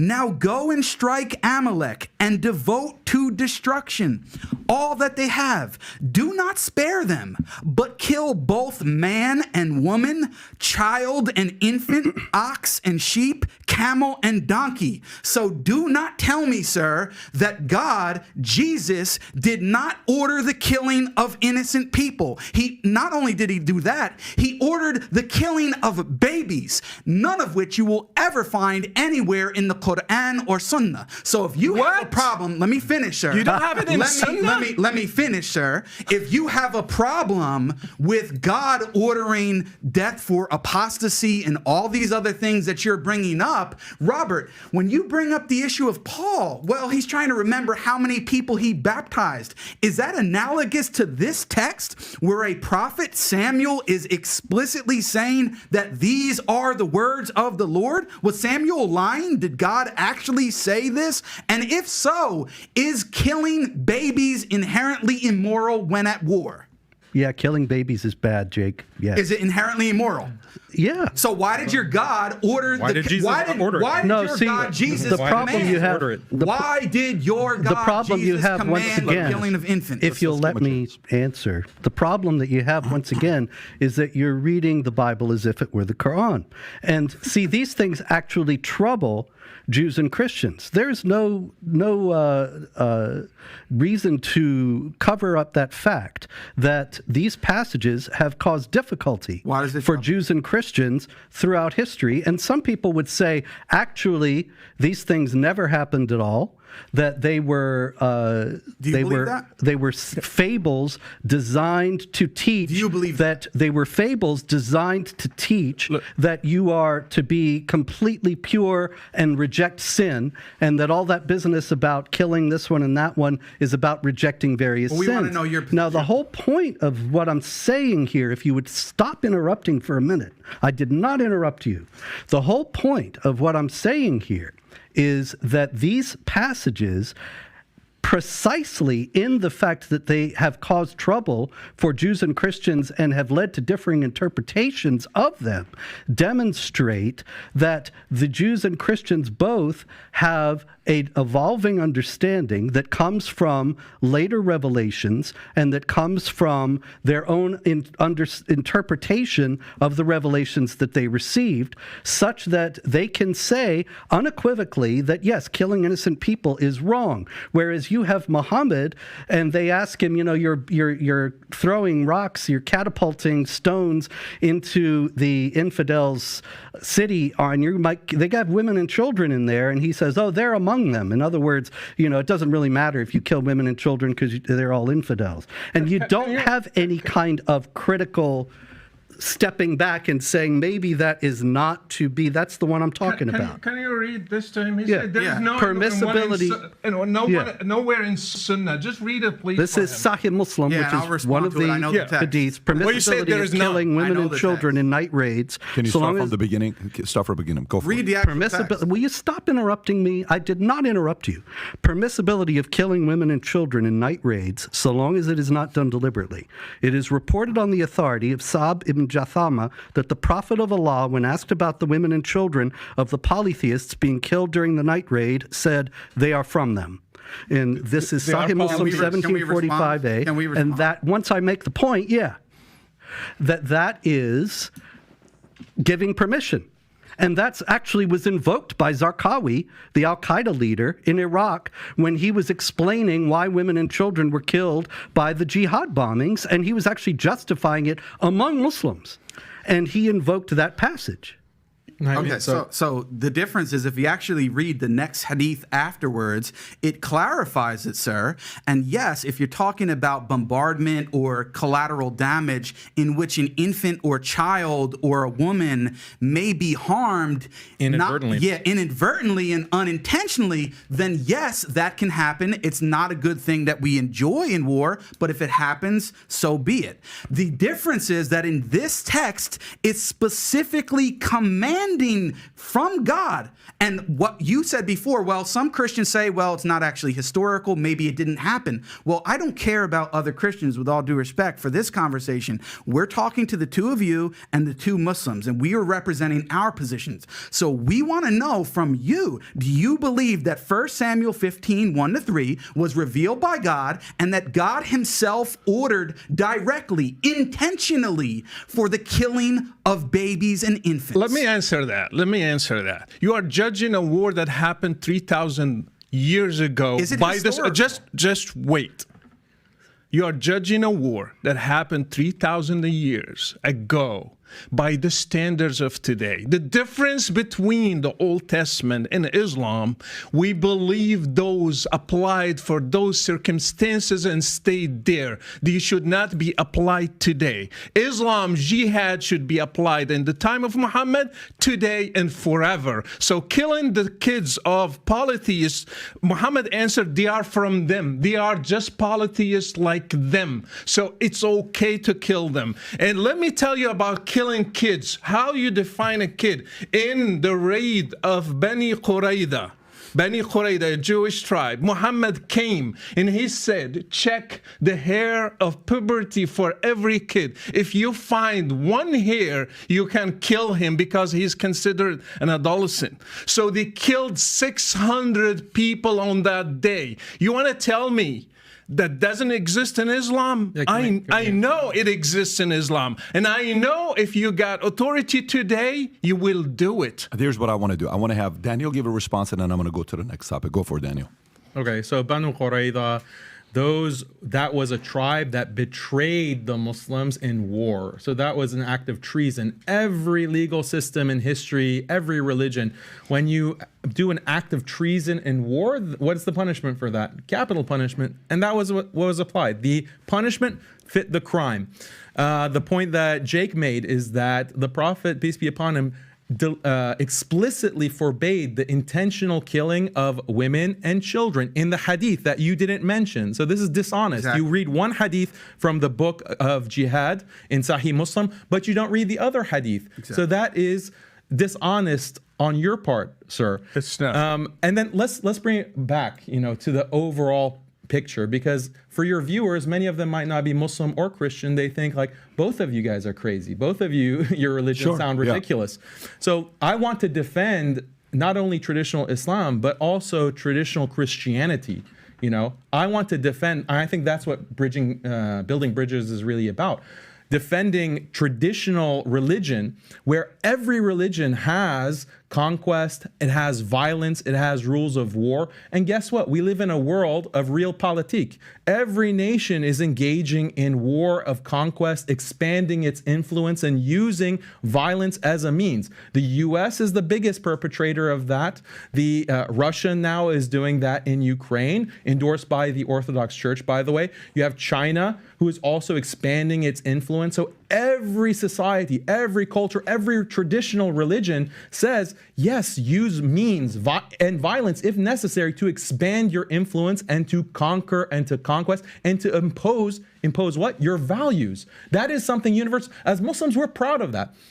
As Muslims, we're proud of that. We're proud of our religion, and we're not going to reform it and modify it. It's only modern Christians, actually, and these other religions that are reforming their traditional beliefs in deference to what? In deference to this hegemony that I'm talking about, the liberal secular powers, and saying, no, our religion is just about peace. Our religion is just about like no violence, no nothing. Okay, you have to throw all your traditional texts under the bus. Muslims are not willing to do that. And that argument has been made clearly, and the audience has to decide which to them seems more of a faith, which leads me to the next question. A faith where you would want to raise your family in a country based on those values. So in America, when you look at the statistics, you'll see 20,000 Christians have converted to Muslim, right? Of which 75% are women. The number we'll see 3/4 are women and 1/4 are men. Okay. The question I would have is, I lived in Iran for 10 years. I don't know if you guys have lived in a Muslim nation before. You lived, obviously, you lived in Morocco. Have you lived in a Muslim? No. You're here. So I lived in Iran 10 years as a Christian family, and we would go to church, and I went to Christian school, and then we escaped and went to Germany, lived at a refugee camp with a lot of different sects from different parts of the world who were escaping. They were either escaping communism or they were escaping not feeling safe, persecution for their religion, what they believed in. They didn't have the freedom, they left. Why is it? This is a question that's been brought up when I'm crowdsourcing what questions you want us to ask the guests that are here today. If it's purely statistical, why are more Muslims moving to Christian nations and not Christian nations moving to Muslim nations? Why do you think that is? It's economics, pure economics. If you look at Christians that move to Saudi and the Gulf, there's a huge influx of Christians from the Philippines, from Africa, from Eastern Europe that flock to the Gulf countries, Muslim countries. Why? Because of GDP, because of the economy. The influx of people of all religions and cultures to the US, to Australia, to Europe, it's purely because of economic opportunity, not because of there's some kind of better way of life. The way of life in the US, and I can talk to you because you lived 10 years in Iran, the culture of traditional societies, especially Muslim societies, is much more conducive to family. It's more of a family, community-based life as opposed to an individualistic, rat race, everyone is out for himself type of lifestyle that you live in the West. And that's because of the hegemony that we're talking about, because of liberal secularism, because of this pursuit of happiness at the expense of all else. When you have a religion that values family, marriage, look at the divorce rates. Look at how, I have 5 sons of my own. I'm very worried about, will they even be able to find a wife who will be faithful to them and who will want to have children, my grandchildren, who will be faithful. Look at the divorce rates. Look at the infidelity rates. Look at all of the social problems that are infecting Western societies. Why is that? I'd argue it's on the basis of leaving traditional Christianity, leaving traditional Islam, reforming these religions. That's the problem. Look at someone like Reza Aslan. You interviewed him, I had him right? on, yeah. And you had a brilliant comment. You said that, Reza, when you're talking, I feel like you're an atheist. You're arguing, I don't think that you're actually a Muslim. Like, you're not talking like you're a Muslim. You're talking like this progressive, liberal, atheist type person. And that's what's happening to everyone because of these political forces. And we have to resist that. We have to resist those kinds of influences in order to preserve marriage, preserve family, preserve community. That exists in the Muslim world, but it's being eroded. So why are you still here? Why are you in America? Why don't you go to a Muslim nation? I would like to do that, but the thing is that the West has declared war on every traditional society. If you don't implement Western-style liberal human rights, quote unquote, like you don't legalize homosexuality, you don't legalize transgender, you don't legalize feminism, all these things that are destroying marriage and family, we're going to bomb you. We're going to sanction you. We're going to starve your people. It's not safe for Muslims to be in Muslim countries. It's not safe for traditional Christians. Traditional Christians quoting the Bible within Europe are being put in prison for quoting the Bible. They'll literally quote a verse from Leviticus, or they'll talk about Sodom and Gomorrah. They're put in prison. This is a war on all traditional religions. And there's not a safe place for a traditional religious person in the world today because of this dominant global power. So your argument is economy, capitalism, a capitalistic society. So then the question would be, why don't Muslim regions accept the principles of a capitalistic free society to be able to attract other Christians? Because when you hear some stories, but I got that. Brother Rashid, do you have a response to him on this question? Specifically, the question I'm asking, why do Christian nations attract Muslims, but Muslim nations not attract Christians? He said the economy is the first reason, Yes. but other reasons exist too. I have seen so many Saudi girls leaving Saudi Arabia, going to Canada and the US and the UK, asking for asylum because they don't have the same rights. And they are forced to stay as a second-class status. Women is not treated well in Muslim countries. I have seen people who are leaving Morocco and other places because they don't have freedom of speech. And if you say anything against Islam in Egypt or Morocco, or for me, for example, why I left Morocco. I love Morocco. I would love to live among my family, but I left not because of the economy. I was doing well, but because I don't have freedom of religion. And there are many countries that are like that. If you open the borders in Europe and the US, you have almost probably, I can't guess, but like probably 90% of Muslims will go to the West, not just because of money. It's because of other reasons. They are oppressed there. And our brothers, they have their solution to what will live is not what I am here. Of course, we have a problem in the West, but the solution they are given is worse than what we have today. For example, LGBTQ, whatever, they will kill them if we bring, let's say, let them govern with Islam today. They will throw them from a higher building. That's their punishment. I'm not with that.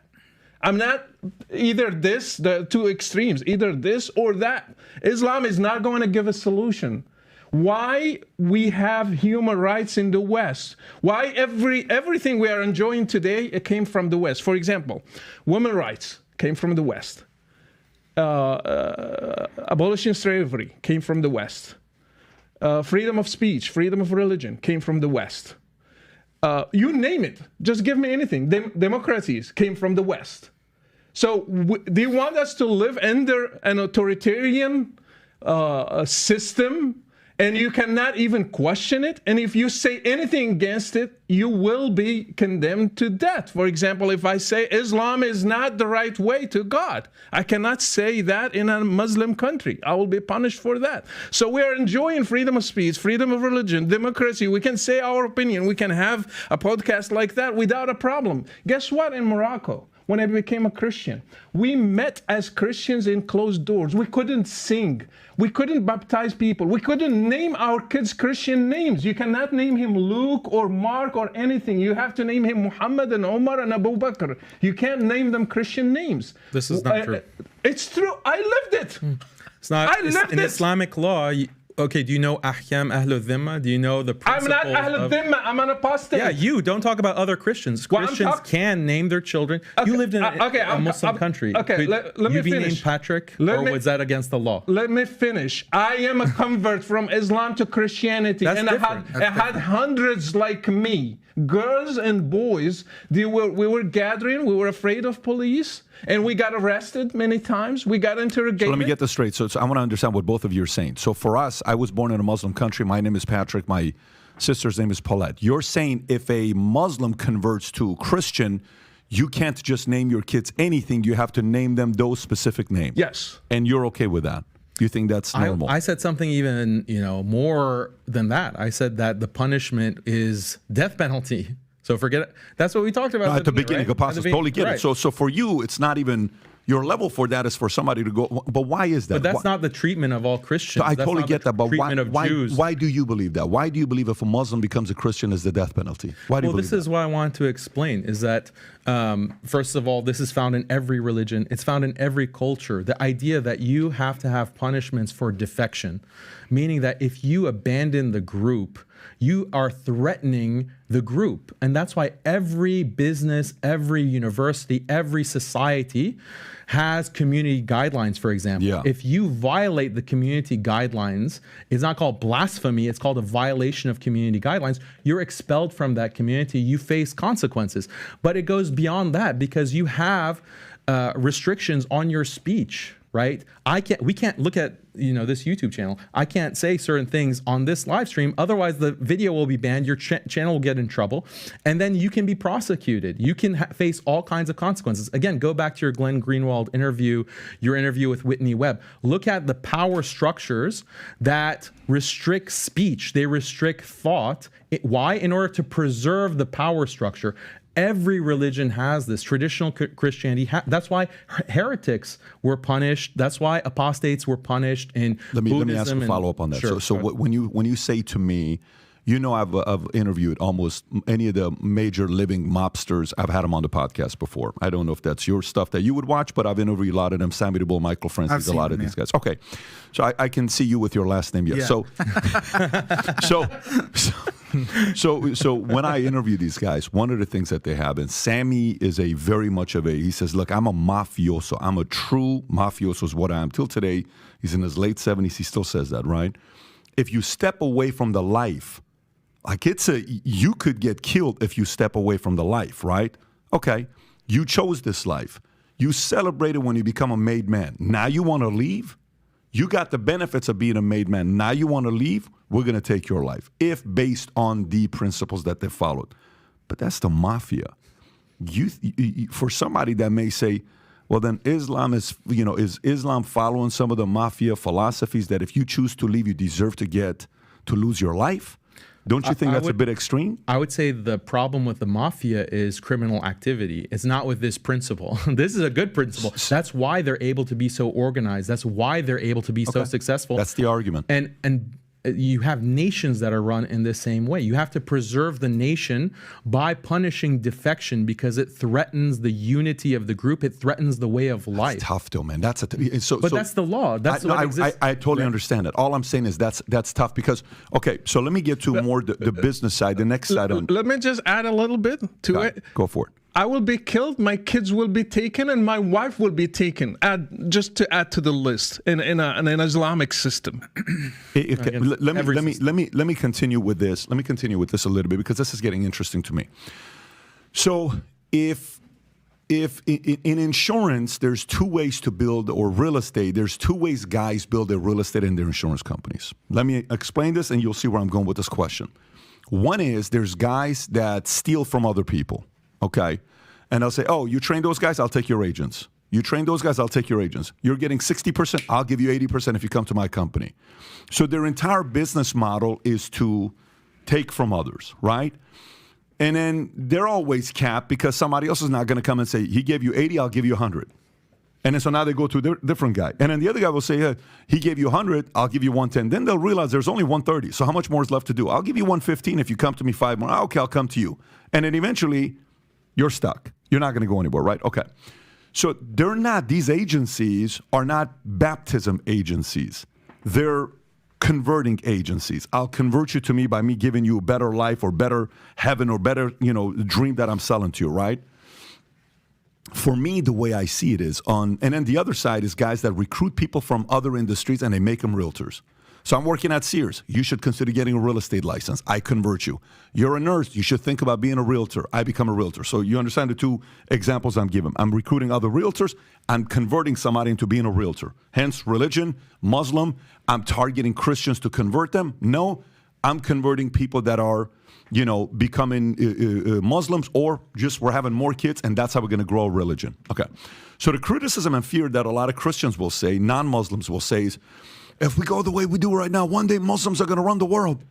Do you not fear that? And you'll hear that. Okay. And by the way, it's a fair argument, because right now the number is, give or take, the Muslim population worldwide, I think, is around 1.7 billion, and it's expected by 2060 to grow by 74% to 3.1 billion. Today, they're 24.1% of the world population. By 2060, you'll be 31.1%. These are some real numbers that they're increasing. And Christians will say, well, are you not worried about that? Are you not worried about that? Are you not worried about that? Okay. So then my argument becomes, because I'm a data guy, Muslim women have 2.9 kids per woman. Christians are around 2.5, 2.6. Non-Muslims are 2.2. And the replacement game, you need to have 2.1. Yeah. So 2.1 is a replacement game. 2.2 is non-Muslims. Christians are 2.6. And then you have Muslims eating away 2.9. By the way, in the 90s, you were at 4.3, 4.5. In 1990, 1995, 30 years ago, you were at 4.5, 4.3. So where am I going with this?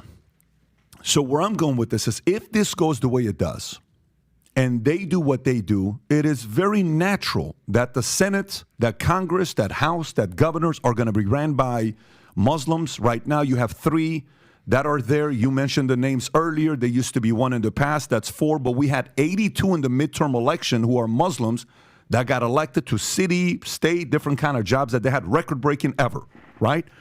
So if I don't look at it from the faith standpoint, if I don't look at it from the religion standpoint, if I don't look at it from the argument of who's right, who's wrong, Muhammad, Jesus, if I don't look at it from there, I would simply say their strategy of growing is kicking Christians' tail. So then Christians can either sit there and complain about it, or they can do something about it. But Christians don't want to have that many kids. Christians are not having 4, 5, 6 kids. He has 5. You said you have 5 sons? 5 sons? Okay, he's got 5 sons. I don't know how many of you have 5 sons at this table. I got 2 and 2 girls. 5 sons is going to be the rest of us, right? If he's going to keep having these kids. So what is your solution as a Christian? And I'm purely talking business right now. The business of religion is what I'm talking right now. According to the business of religion, they're going to win.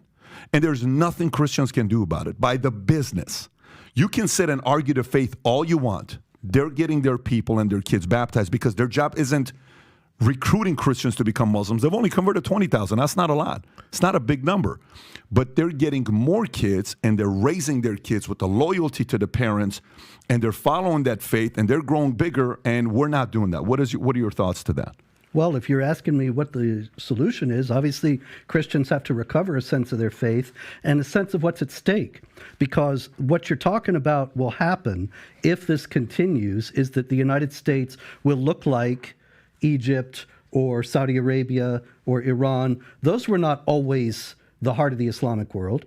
Those were conquered and Islamized. And the Christians were, like Rashid was saying, made second class, made subject to all kinds of humiliating and discriminatory regulations, and had to pay a special tax that's specified in the Quran, chapter 9, verse 29.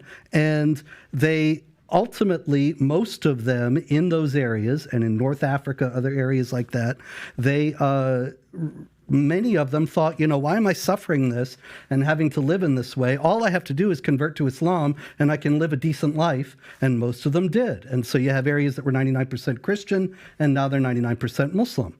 And so people don't realize, they look at Egypt and they say, well, that's the Islamic world. They don't realize that these things are always in flux, and that exactly what happened there is beginning to happen in the West. And so I think that if Christians were to come to realize what's at stake, which would be extraordinarily difficult given the amount of propaganda and falsehood that's spread about these issues in the mainstream, then they might begin to realize that they need to take. What's the solution, though? What's the next steps? What is the solution from your standpoint? They have to have larger families, certainly, and have to meet the dawah, the proselytizing initiatives, and be able to answer all the objections, to show the inhumane aspects of Christians Islam. are not that united. These guys are Right, united. exactly. So Christians are competing against each other. Muslims are more united. Yeah. Oh, they're not gonna- no, I disagree to Okay. that. We have Shia, we have Sunni. They are fighting each other. I They're agree. killing each Fair other. enough, yes. And so they are not really united. And if you go to Salafis, they will make the Sufis as mushriks. But would you polytheists. agree that Sunnis and Shias are united at least in the values? No, Not necessarily because, the cousin or, that's the history part where who got the passed down. I'm talking purely values and philosophies. You know what? Muslims will claim we are 1.7, and when you ask them details, they will be Ahmadis are not Muslims, Shia are not Muslims, and you will find just the guy in his mosque at the end instead of 1.7. I lived that. When you really scrutinize them, you will find just the guy in his mosque. They are the ones. Actually, Muhammad said his people will divide to 73 groups. And one of them only go to heaven. So 72 of them, they're just like kuffar. They are not really Muslims. So let's go back to that. Replacement rate, for example, in some countries like Iran is below 2.1. In Turkey, it's below 2.1. In others, they are below that. So there is a huge drop. For example, in Morocco, I think it was like 6.9, and now it's like 2.8 or 2.7. So next generation will be below replacement rate. So they will suffer also from. You believe that? So you believe their numbers is going to go below the Christian replacement? I will believe they will drop because we have so many challenges, economy, so many other things. And another thing, they don't count how many people are leaving Islam. We don't have statistics. I have statistics, for example, people who write to me, according just to my show, from Morocco, from Algeria, from Iran, for example. So many people are leaving to atheism, to Christianity, to other worldviews. In Egypt, in Saudi Arabia, so they don't count that. I still count it as a Muslim in the 1.7. Yep. And many people like me. So if they give freedom and we do real surveys, we will have the number less. Another thing, what Islam is left? The West forced Muslims to abolish slavery, to not practice the real Islam, like amputing hands and feet and crucifying. They are now forcing them to have one wife. So Islam, the version of Islam in the Muslim world is not really what they are preaching. So what Muslims do we have? According to their standards, probably most of them are kafir. And not only that, it's because of the death penalty for apostasy that this is unreported. But also there was a survey, and people did answer the anonymous survey recently in Iran. Only 40% of the population identified as Muslim. Now that's extraordinary, and it shows how inhumane Sharia Islamic law Who is. ran that poll? Who? I don't remember who ran it, but it's easy to find. We can look it up Rob, here. can you look it up? 1979 to now, Got it, we've right had there. Islamic law in Iran, and now 60% of Iranians have rejected Islam. That's because they've lived it since 1979, and they realize how much they don't like it. Yeah, I just want to comment because they're talking a lot about the supposed disunity amongst Muslims as if you don't have that in Christianity, right? Oh, yeah, you do. You do, right? So, Rashid, I know that Robert here is Eastern Orthodox. He used to be Catholic. What denomination or sect of Christianity do you belong to? Because we are converts in Morocco, we don't follow anything. We just follow I'm saying, the like, gospel. do you go to a specific church? I went to many. Orthodox, Protestant, I don't care. Okay, so anyway, my point is you have the three main sects in Christianity, the Protestants, the Catholics, the Eastern Orthodox. Historically, they fought with each other over very, what from the outside people would think, well, why are they fighting over this? I mean, today, the Orthodox and Catholics are fighting over doctrines like the filioque, whether or not the Holy Spirit proceeds forth from the Father and the Son, or the Father alone eternally. And they're completely divided on this, and call each other heretics and all kinds of stuff. So to act as if, right, there's this division among Sunnis and Shia, when, as I think Patrick rightly pointed out, we have much more in common in terms of our actual values. We differ in terms of certain historical doctrines, but that's another story. On the other hand, you have so many different sects within Christianity, so many different denominations, all of them disagree and consider each other to be heretics. So for you to make that accusation and critique of Islam, I just don't think is correct. It opens up. Look at the history of the Catholics versus Protestants in Europe. Over 5 million killed in the wake of the Protestant Reformation. So, I mean, that's a That applies to Christianity more than Islam. But going back to Patrick's point is that you want to grow your numbers and grow the Christian population. I want to help Christians grow because I think a world that has more Christians is better than a world that has more atheists. But how can you have more Christians when you don't really believe in the Bible? We have the seeds of the destruction of Christianity right in this podcast, because when you look at the way that Robert and Rashid describe the Bible, they describe it as a book of fables, and it can continue to evolve. I didn't say that. This is going to cause apostasy. This is going to cause a decrease in faith. Like, why should I take Christianity seriously when it just evolves and it changes over time? I can't connect my practices and my beliefs as a Christian today with the historical Jesus. So why am I going to maintain myself as a Christian? And then also the whole theology, which we haven't discussed at all today. Like, the 95%. Monotheism is 80 to 90% of the world believes in monotheism, in one God. And monotheism is a central, crucial, the most important part of Islam, the belief in one God without partners. He is not like anything. This is a very powerful belief that 80 to 90% of human beings profess in this day and age. And Islam represents that in its theology and emphasizes that in its theology. But if you have a Trinity, or you have a theology that is not really clear, is Jesus God? Is there a Godhead? Is there this other system? Do we go by the Catholics, or do we go by the Orthodox? Do we go by the Protestants? You don't have a consistent theology. Sunnis and Shias, they all agree on monotheism. God is one. He is not like anything. They agree on the Quran. Yeah, there can be some theological differences and nuances between different schools, but there's not the same kind of disparity or variance between Christian sects and this idea of the Trinity, which frankly no one can understand. Like, what does it mean to be three in one? Let me respond to that. Let me respond to that. My brother is mentioning divisions between Catholics and Protestants. If I go back, there are divisions among the followers, the disciples of Muhammad, the Sahaba themselves. They killed each other. You know that the wife of Muhammad went and killed the followers of Ali in Moqa'at al-Jamal. Thousands died among the first disciples. This didn't happen between Peter and John, by the way.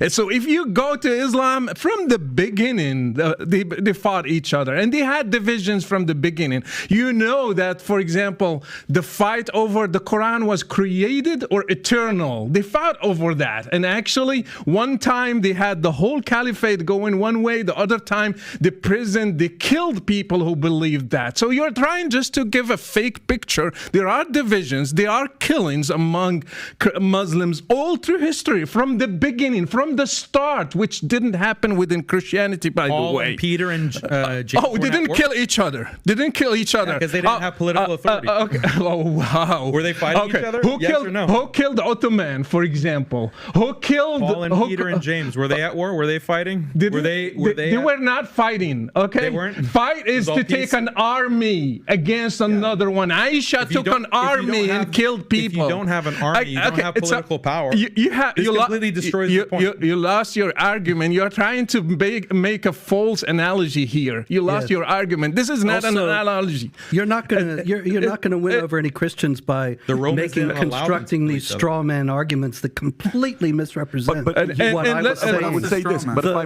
if I may, and I want to hear your thought. Just a quick rebuttal here. My point earlier is I don't think they're trying to convert. Because I think, hear me out. Oh, sure they are. I'm sure they are. I'm sure they are, but I don't think that's where they rely on.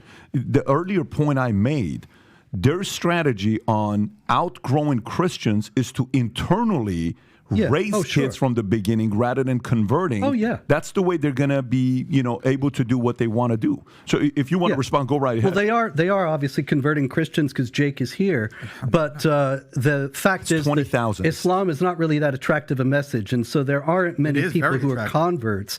Most of the people, like you're saying, the reason why it's growing is because of polygamy and because the women have many, many more children than women in the West do. But in any case, the points that I was making, you're completely misrepresenting and running with your misunderstanding and claiming I said things I never said. The point that I was making was that the Old Testament and the New Testament, as I said before, are records of an evolving understanding among the people of God. And that because of that evolving understanding, they came to realize that these things had no applicability for all people for all time. The idea that the Old Testament is not applicable for Christians is in the New Testament itself. That's actually a large preoccupation of the New Testament, that they are free, the Christians are free from the law. And so you bring up these Old Testament examples, the big difficulty you have is that nobody in the Christian world is thinking this is marching orders for today, whereas people read the Quran, unfortunately, they do think that when it says kill them wherever you find them, when you meet the unbelievers, strike the neck, and so on, they do believe that these things are marching orders for today because the Quran does not have these different stages of development. But this doesn't mean in Christianity that just anything goes. In Catholicism and Orthodoxy, you have the apostolic succession and the authority of the bishops who can authoritatively interpret the scriptures and set the doctrines. And those doctrines have been consistent from the beginning. It's not as if it's some free-for-all. Patrick, excuse me, you're interrupting once again, and I never interrupted you. No, I'm asking a permission. Just a second. Okay. In Protestantism, you also have the at least ostensibly, a fidelity to the scriptures, so that you can't just say anything goes and we're going to become LGBTQ now legitimately. Now, there are people who are doing this, and they are mostly in the Protestant purview because they don't have this authority that establishes various understandings of whether homosexuality is sinful or not, and so on, and so they can reinterpret these things, and that is a big problem. Nobody is interested in hiding any problems, but when you set up these straw man arguments and say, oh, Spencer said the Bible's fables and anything goes, you're just lying. I never said that. Okay. Oh, you did. I have a comment about statistics. Pew Research Center say Islam gains about as many converts as it loses in the U.S. So 0 at the end. So even the 20,000, you can just cancel them.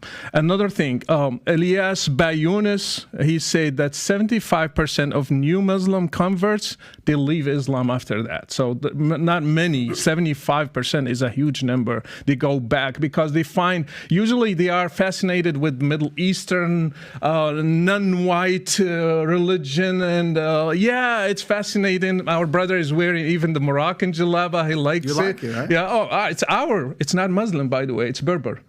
So you just think, because they're fascinated with these things and they think that's Islam, when they start digging in, oh, I didn't agree to killing apostates. I didn't know that Muhammad ordered that. Well, what about Andrew Tate? Andrew Tate specifically cited that Muslims stand for their principles. That's why he converted, right? Andrew Tate. I'm glad he converted to Islam, so take him. I want to say something about Muslims converting to Islam. Then you find out little by little things that you didn't agree at the beginning. Every product comes with a warranty, except Islam doesn't come with a warranty. If you don't like it, your head is going to go. So that's why it's not an appealing religion, and people start rejecting it after defining these little details inside. I want to give them an opportunity to respond, and then we can go to the next issue. Yeah, I'd like to respond because Robert brought up apostolic succession and claims that these doctrines have been held, since the beginning of Jesus. Jesus proclaimed his message to the apostles, and they passed it on to early church fathers, and then all the way down the line, and it's been this consistent message throughout. But on very core doctrines, which Daniel and I would actually like to spend more time on what he called the 95%, which is actually monotheism. Unfortunately, we believe that Christians, Trinitarian Christians, are representing a veiled form of polytheism. And you claim that this was the consistent message over time. Well, let's see what Justin Martyr, your own saint, says. And he's in the beginning of the 2nd century. He was born in the year 100. In his famous dialogue with Trypho, chapter 56, he says this. Let's see if his theology is the same as yours, Robert. I shall attempt to persuade you, since you have understood the scriptures of the truth of what I say, that there is, and that there is said to be, another God and Lord, subject to the maker of all things, who is also called an angel, because he announces to men whatsoever the maker of all things, above whom there is no other God, wishes to announce them. So Justin Martyr says that Jesus is a second God, is another God, separate and distinct, and he is a lesser divinity. Now, John Baer, who I'm sure you would know is a famous Eastern Orthodox authority today, he comments on this passage, and he says this: as it is not God himself who thus appeared and spoke with man, the word of God who did all of these things, for Justin, quote, another God and Lord besides the maker of all, who is also called his angel, as he brings messages from the maker of all, above whom there is no other God. Then he says about this passage,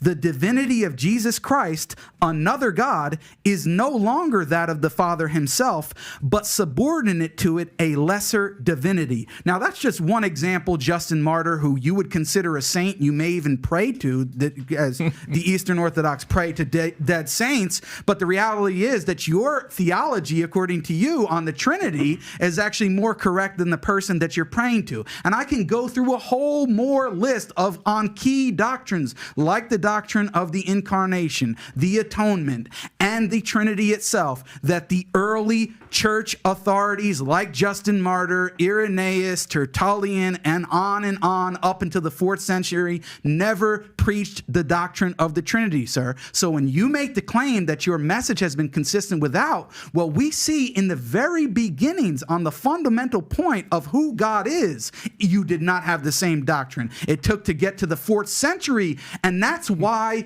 Christianity, because at its very beginning was very comfortable with development. Oh, who is God? Is a man God? Is he God and man at the same time? So if you can have those sorts of developments, of course you can have developments about how laws are applied and whether or not we should be celebrating LGBTQ and all of that. That's your history, sir. Not at all. Actually, no. The difference is that when it comes to LGBTQ, it's very clear that homosexuality is immoral, and that this is the consistent teaching of all the Christian groups up until quite recently. And so the ones that have changed that have departed from the faith.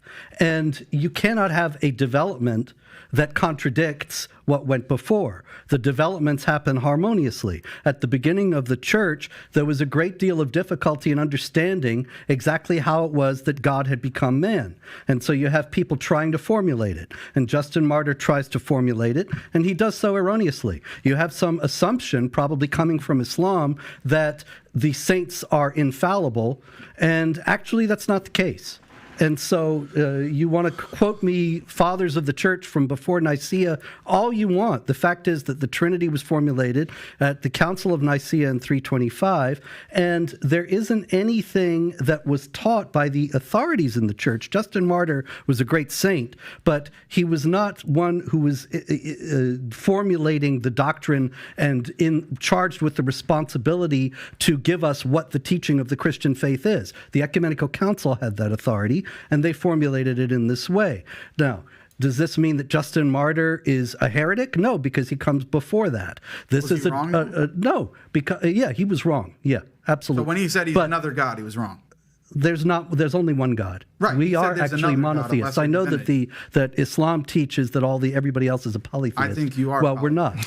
And so Justin Martyr was wrong about that. I'd be happy to speak and about that that just next time. doesn't pose a problem for Christianity. It does, because as you said, the doctrine of the Trinity doesn't come until the 4th century. So why? No, there were people teaching it from the beginning. Justin Martyr wasn't. Robert, I let you talk. You're interrupting me now. Listen, as I said, you just said that the doctrine of the Trinity came about and was established at the Council of Nicaea in the 4th century in the year 325. We can talk about it another time, because we would actually like to talk about theology. We want to talk about that 95%. So maybe we can do that another time. But the point is, and I challenge you, and I will be happy to debate this another time, that in the first 300 years of the church, you do not have a single church father, whether it be Justin Martyr, Irenaeus, if you want to go to Tertullian, although some people think think he's just a church writer. Down through the line up until the 4th century, they did not teach the doctrine of the Trinity, and I will defend that position anytime, any place. Okay, because sure, there were plenty of church fathers Give me one. who taught the Trinity. Ignatius of Antioch. There were plenty of church fathers who taught the Trinity before Nicaea. It didn't spring out of nowhere. Basil the Great writes about it quite extensively, and so it's you acting like it was. Basil was when? Some people made What it up. year was Basil? Well, he comes after the definition, but I'm saying that So he he's after, explains. so what's the right. point? So you We're think talking that about before. he's one of the great saints, and he's revered as also one who is explaining and formulating the doctrine of the Trinity. Yeah, exactly. Then I'd like to transition to the next story. Yeah, we're We can getting do this in the another weeds time. here, We are. but That's this is what a I lot of didn't want to hooey. do. That's why I said we went through that part at the beginning.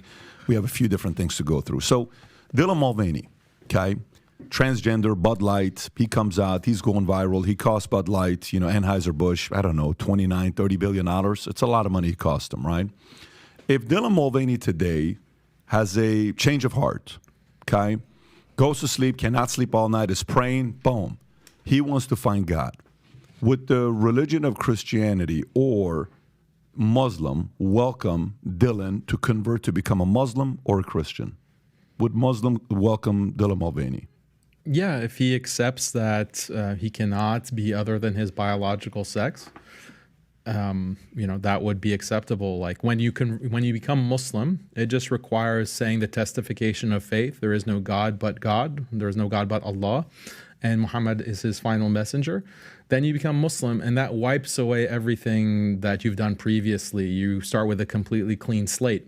So everyone is welcome to become Muslim, and we invite everyone. So even a Dylan Mulvaney could be a Muslim.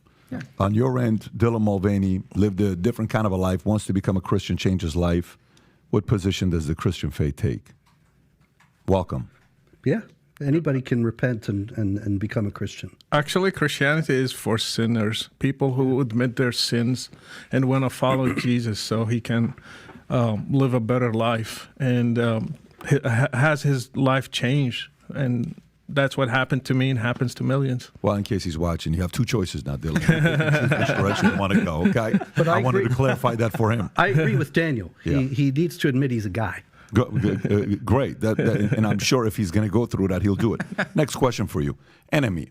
Who is the enemy of Christians and who is the enemy of Muslims? Who is the enemy of Christian faith? Well, the classic answer is by St. Paul that we're not fighting against earthly powers, but against spiritual powers.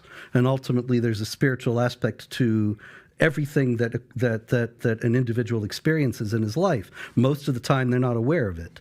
But there are evil forces that try to lead people to do evil acts.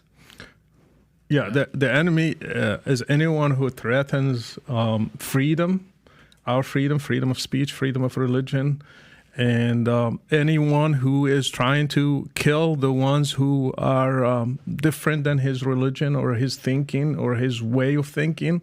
So any worldview that will threaten my freedom, my way of life, my way of changing, choose today to be a Christian, tomorrow a Jew, tomorrow an atheist, anything that will threaten that my choices and will force me just to follow one way, I will consider it an enemy. Yeah, so that's an interesting answer. It seems like his religion is secularism and not the Christianity. But when it comes to Islam, the biggest enemies defined in the religion is number one, Satan, because he tempts people and takes them off of the straight path. Then what's called dunya, which is like the worldly life, which is a delusion, the life to come, the afterlife. That is the true reality. Dunya, exactly. So we have to be focused on God and worshiping him and being on the straight path. And then also our desires like lust that will cause us to commit sins. And then also our ego, which is called nafs, the ego which tells us that we're greater than God, that we are more important and that we are better than others just because we are who we are. These are the four spiritual enemies of humankind. And then in terms of a worldly perspective, I would say liberal secularism is the biggest enemy to all traditional people, Muslim, Christian, and it is the world power today. Did you have anything to say, or are you good? No, I mean, I just be reiterating what Daniel said. Sounds good. So here's a question I got for you. Obviously, in America, everybody here lives somewhere in America, right? We all live in America. Yeah. And there's a reason why we're here. We'd like to stay here, God willing, make our life work, make things work, and make it a place where we can raise our kids, have a family. Actually, I don't want to, but You want to move out of here, Yeah. so you're looking Soon at as other possible. places. Really? Yeah. Have you thought about some places? Morocco.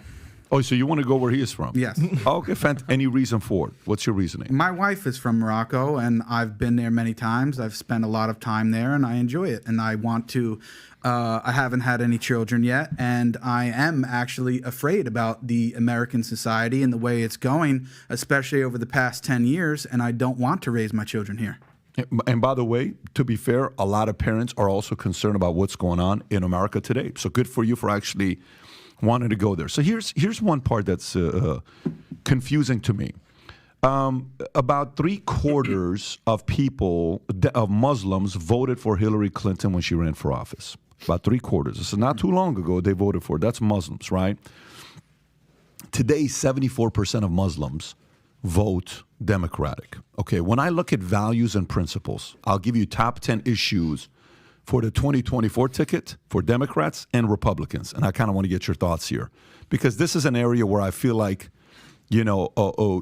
Muslims and Christians can actually be unified in certain areas. And if we do, it's going to be a formidable opponent to go up against. I'm sure they're not going to like this. So 10 most important issues for Democrats in 2024. Number 1, climate change and environmental policy. Number 2, healthcare. 3, Black Lives Matter, police reform, things like that. 4, economic inequality. 5, voting rights. 6, education. Then gun control, foreign policy, national security, labor rights, and jobs. Okay? The left is more pro-LGBTQ, that being taught in schools. It's things that they're open to the idea. What's wrong with that? Let them learn at an early age, et cetera, et cetera. On the right, Republicans, economic policy and taxation, number 1. Number 2, conservative judiciary. Okay, so Supreme Court having conservatives being conservative, Supreme Court being conservative. Mm-hmm. Immigration, border security. 4, Second Amendment rights. National security and defense. Social and cultural issues like abortion, religious freedom, opposition to certain aspects of the cultural wars, etc. Race, critical race theory, LGBTQ. Some of the focal points. 7, election integrity. 8, state rights and federalism. 9, energy and environmental policy. And 10 being healthcare. So Dems, healthcare, number 2, Republicans 10. When I talk to a lot of Muslims, the values and the way they raise their kids and their families, I don't see any of it that would match much of what the left is presenting. Why do so many Muslims vote Democratic? Well, it happened after Bush. It happened after Bush basically pushed through this Patriot Act, which criminalized so many Muslims just for their beliefs. So many imams were deported, so many imams in America, like American imams, just based on technicalities. So many imams were put under investigation, put on watch list, no-fly list, which was expanded under Obama, actually. And so that kind of attack on the Muslim community by the Republicans really traumatized a lot of the Muslim community. And I, for many years, have been telling Muslims that, look, we shouldn't just reflexively align with the progressive left, because their tolerance and their acceptance of Muslims is only skin deep. When you actually look at the policies and the foreign policy of the Democrats, like Hillary of all people, like Obama, they also have some very anti-Muslim policies, both domestically and internationally. And we have to look beyond the niceties, like Joe Biden will come on and say, Inshallah, or Ramadan Mubarak, and maybe a Republican won't do that. So just because he gives you that nicety, you're going to bow to that political party? That makes no sense. We should not align with one particular party. We should maintain our independence, and others should cater to the Muslim community as a voting bloc, as opposed to us giving our allegiance to one side reflexively in the way that has been done in the past 10, 15 years. Got it. What would you say, Jake? No, I'll just reiterate the same thing so we can give them a chance. Robert, what are your thoughts on this one here? Because to me, I look at the history and I have the conversations, and I'm always, surprised on what value from the left. I know there's a part of it's like, well, the right is more pro-Israel than the left is. Sometimes, the right is too much defensive of that, and the left is a little bit more open to the idea. But what would you say? Well, Israel does have something to do with it. And it is also a lot, actually, what Daniel said, some of it was actually true, that the policies of the Bush administration and some of the things that still linger were so incredibly wrongheaded, and Muslims were quite resentful, in some cases with immense justification. At the same time also, and I think this is the heart of the matter, the left is sold out to the idea of racism and is obsessed with the idea of racism. Islamic groups in the United States, particularly after 9/11, but before that also, like the Council on American Islamic Relations, Muslim Public Affairs Council, and others, they very skillfully have portrayed any criticism of Islam, even opposition to jihad violence and Sharia oppression of women and others, as racism and bigotry. And, you know, Daniel actually has said in some of his debates that you criticize the left's agenda and you get put on hate lists and deplatformed. Well, that's actually happened to me because I spoke the truth about Islam, and the left does not want that out. They are completely sold out to the idea that that Muslims are all of one race, and that they're non-white, and that consequently any opposition to Islam is just racism and white supremacy, and that consequently they have to stifle all criticism of Islam and all opposition to jihad and defame and destroy those who speak that criticism. And so the Islamic groups love that because Sharia actually criminalizes criticism of Islam and it carries the death penalty. But your so work they is work racist, into though. Your work is racist. That's a lot of hooey. Your site calls for investigation of me. Like his site, he is called to investigate me. Yeah. Well, yeah. you do. Do you read your own do site? call for the death penalty for apostasy and so on. He has 4 articles on his site dedicated just to me that I need to be investigated because I don't agree with LGBT. May I respond? On his site. The thing about Robert Spencer, and I'm glad that he brought up this issue of racism, he is a racist. Like his site, anytime a Muslim anywhere or any Middle Easterner, doesn't have to be a jihadi or doesn't have to be a Muslim even, commits a crime, he puts it on his site and says, oh, jihadi, Islamic terror. And he creates this fear-mongering against immigrants. And imagine if you had a site dedicated to whenever a Jewish person committed a crime, you say, oh, Judaic violence, and you called your site Jew Watch. Or anytime a black person committed a crime, say, oh, Black Watch, this is black terror, this is black crime. That's what he does to Muslims, and he's had a long career of this. He was involved in the same counterterrorism work with the Republicans that he's now decrying and saying, oh, yeah, I disagree with that. You were a part of that effort. You were a part of those administrations. Daniel, you're lying. Them. You're lying again. I did advise the FBI when I was invited. I advised the FBI and military groups, CIA a couple times. Absolutely, yes. Yeah. And that was mid-level people who invited me who were trying to change the point of view of the higher-ups. And that's why I got in.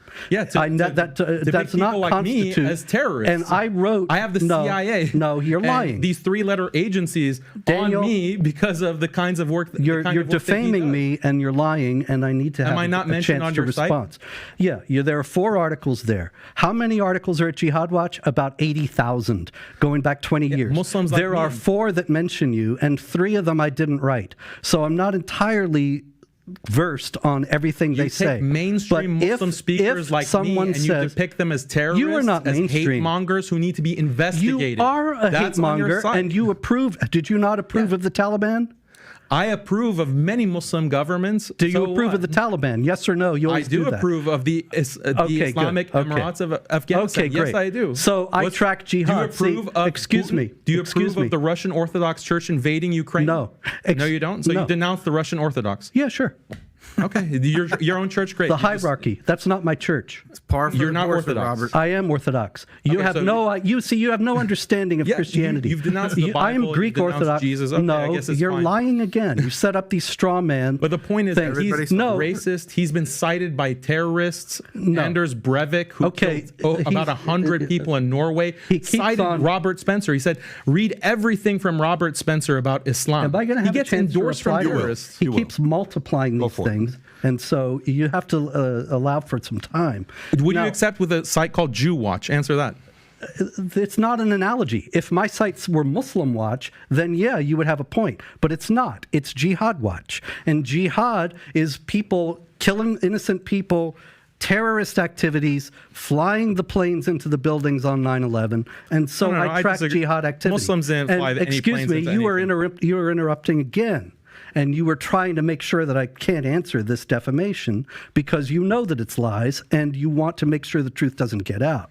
But the fact is that the site tracks jihad activity, and it is a lie that if a Middle Eastern or a Muslim person commits a crime, I put that on the site. I only put it on the site if there is justification for the behavior in Islamic texts and teachings. You think that Islam advocates for random killing of people? That's false. There are plenty of Islamic authorities that I can give you there are plenty who justify that kind of thing. Verses in the Bible that justify that kind of thing. So anytime a Jew commits a crime, you are interrupting yet again. You put it on a site and call it Jew Watch. Excuse me. There are plenty of Muslims who will justify, Muslim clerics who justify the behavior, and I give the quotes. People that have been condemned. Excuse me. We can give them. And as far as Breivik goes, I knew this was going to come up at some point. It is a total lie. It was a total lie from the beginning.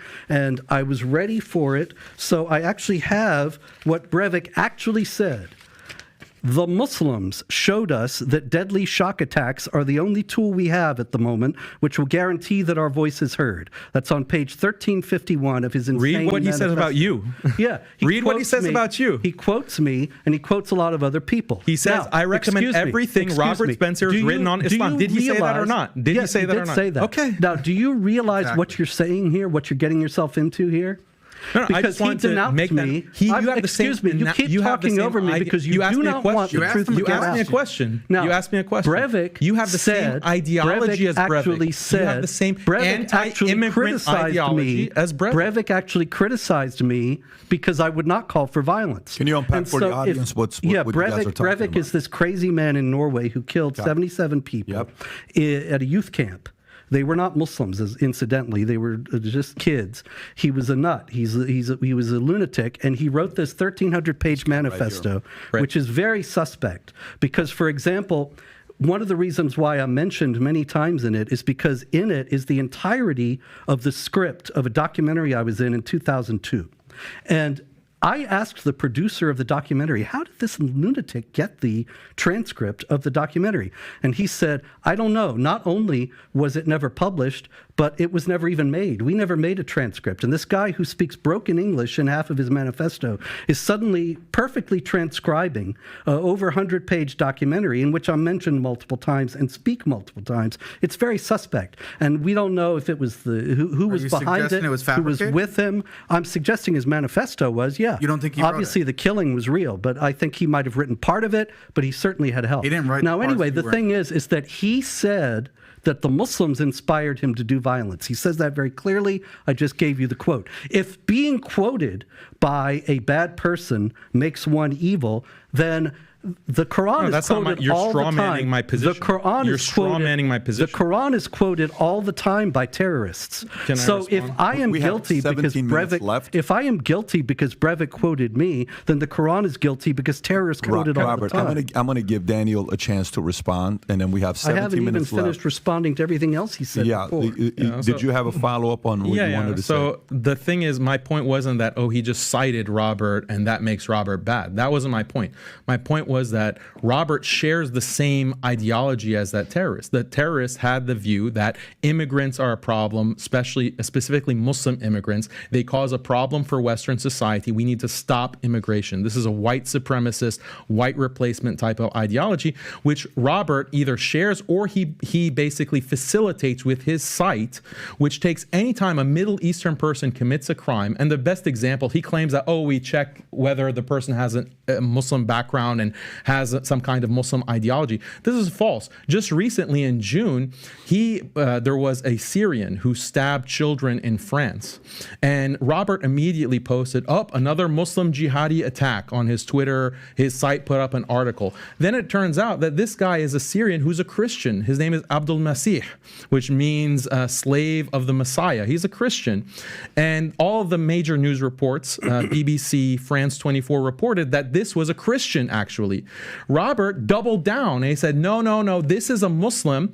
And his site continues to have an article up that says this Christian is actually a Muslim who stabbed children in a playground. This shows that it's a racist. This is a racist ideology that he's promoting because it's not based on ideology. He just sees a Middle Eastern name and says this is Islamic terror. And that's just one recent example. Many examples of this. Recently, like there was a stabbing I would in like Brooklyn. to spend 2 more minutes on this. Okay. Because then I have to have a chance to respond. You have a go forward and respond, and we're going to move on to the next As far as topic. the guy in June goes, he said he was stabbing babies, and he says, "Praise be to Jesus Christ." Now, this is obviously he's somebody who's trying to imitate whether he's a Muslim who is pretending to be a Christian.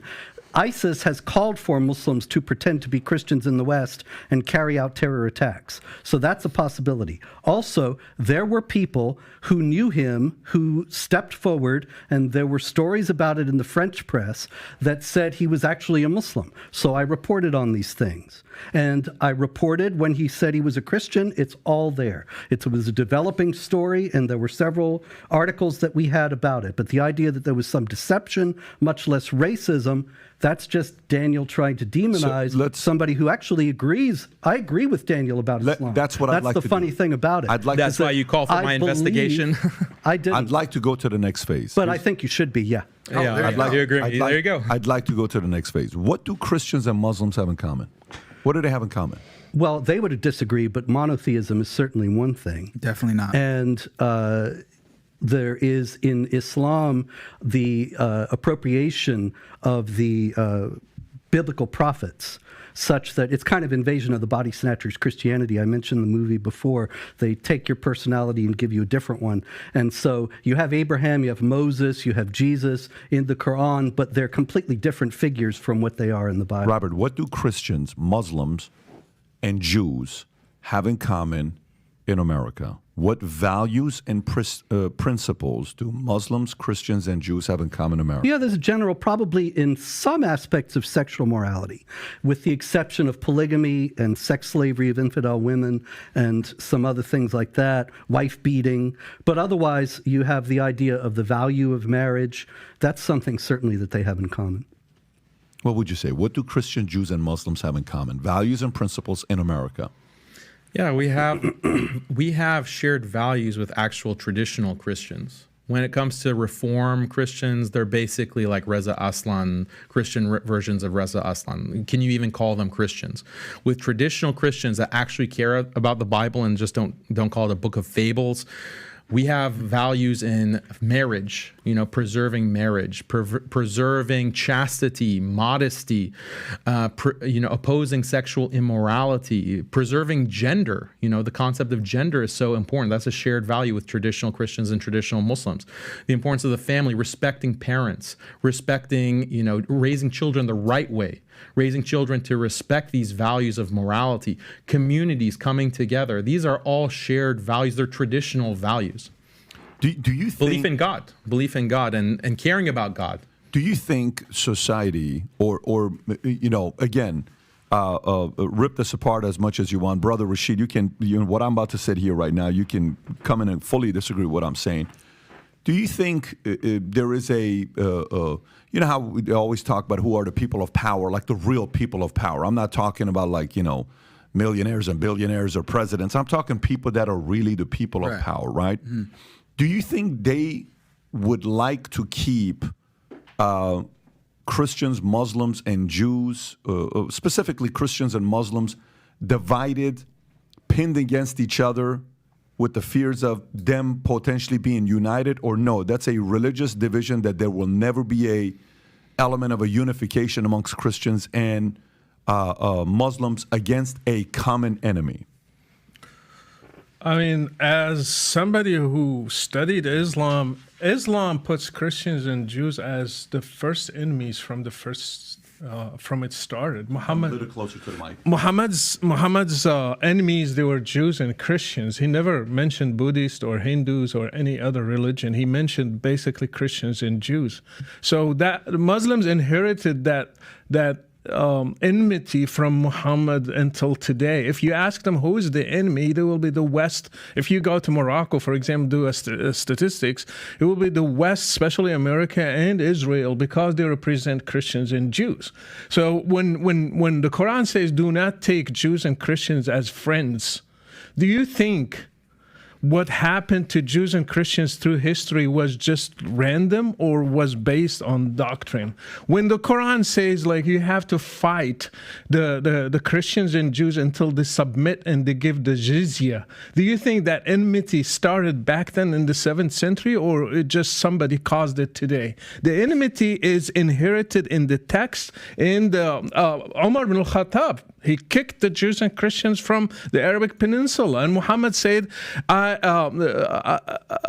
will kick out Christians and Jews until only Muslims are kept in the Arabic Peninsula. When he was dying in his deathbed, he said, cursed be on Jews and Christians because they took the graves of their prophets as shrines. So all these things are embedded in Islam. Actually, my book, the ideology behind Islamic terrorism, the first chapter is, in the beginning, it was hatred.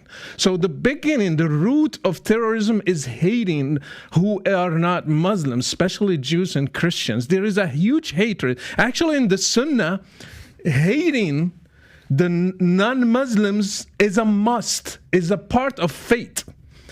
Al-wala' wal-bara, they have a doctrine called al-wala' wal-bara. You have to take only believers as your close friends and close allies, and you have to hate disbelievers. So this is inherited. If somebody want to follow Islam by the letter, he should take Christians and Jews as enemies.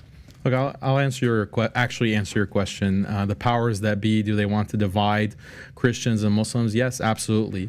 The powers that be started this war on terror, and they started this attack on all religion and tradition. They started with Muslims, and they created this counter-extremism policy. If you have certain beliefs as a Muslim, you believe that we should follow the Quran as it was revealed, follow the Prophet Muhammad, peace be upon him, then you are an extremist, and we have the right to surveil you and detain you, etc. Now they've moved that from Muslims to Christians. Now Christians are coming under fire. All the tactics that were used against Muslims are now being used against Christians. Christians are being watched by the FBI. You go to protests like Drag Queen Story Hour at the public library or at the school board, you're on a watch list by the FBI. So these were tactics that are used by Muslims. Now they're being used against traditional Christians. And Robert Spencer was a part of that whole apparatus. So yes, the powers that be do want to divide Muslims and Christians because that way they can have an easier time. Most people are attracted to traditional religion. Most people hate feminism. Most people hate LGBT. Most people hate these new isms, these ideologies, and they want to stick to their traditions and values. How do the powers that be want to conquer those religions and values? Divide and conquer. So that definitely, I'm on the same page with you on that. Yeah, I only asked the question because, you know, when I started our own insurance company, this is the thing I can use, is because we attracted people from all walks of life. Mm-hmm. It didn't matter who it was, Black, Hispanics, Asians, Christians, Scientologists, atheists, Catholics, Hispanics, Catholics. And we figured out the way to find things that we had in common. We have disagreements. I disagree. You know, I just had a very nice, friendly debate with one of our top guys who's a Muslim, and we had a religious debate, we had a political debate, but then we found a bunch of things we agree with, right? What they valued, what we value. Right. I don't think, you know, eventually and I know I'm going to use this analogy because we talked about the mob earlier, and you were talking about what happens when you leave the mob, and you're talking about what happens when you leave the Muslim faith. Eventually in New York, the 5 mob families came together and they unified together, right? And I'm not using that analogy to say the similar things here, but I wonder what would happen if we realize that what they're trying to do to our kids, none of us agree with. None of us agree with. The whole saying goes that somebody can curse you out, and you're like, yeah, whatever. Hey, Robert, you're such a F in this. Okay, cool. Hey, you're such a F in this. All right, cool. Hey, let me tell you, you're a loser. Cool. All right. Hey, I'm going to turn your kids into teaching them about LGBTQ at 5 years old. I'm sorry? What did you say? I'm going to do that. In Armenians, like, you go after the mother? No, we're not doing that. You go after Prophet Muhammad? Hey, what are you talking about? What are you doing? This is not okay with us. I think, that's happening today, and I don't know if it's there right now, but I would be very interested in finding ways to get more and more of these communities together to talk. We're going to have differences. We're going to have philosophical differences when it comes down to religion and theology and this and that, of course. And by the way, I'm not sitting here saying I agree with some of the values and principles that your church offers or your faith offers. I can't live like that. But I respect the fact that you respect it and you're devoted to it. It doesn't mean it's something I want to do, but at the same time, you're talking family, you're talking kids, you're talking certain things that we could agree on, traditional values that you're talking about. I can get behind that. Somebody may watch us and they're Muslim, they're looking at Robert, and Robert's obviously the biggest antagonist on this show today because naturally you've written the most things that's upset the most from the Muslim side, so you're going to be a target. And you've taken it like you've been a good sport about it. You've sat here and you've heard and you've given your position. Jake's come at you very prepared. I think Jake has done a phenomenal job with his arguments that he's had. Daniel's been very respectful. Brother Rashid, you have been, from your standpoint, extremely passionate about what you've done. And to be quite frank, your testimony is probably the most powerful one out of all of ours at this table. Thank you. Because you've gone through it. You went through it. You've seen the pain. And at the end, though, the audience, I hope, gets to see again that we can sit down, have a conversation, be respectful. Everybody made their points. There was no limitations on what one could say.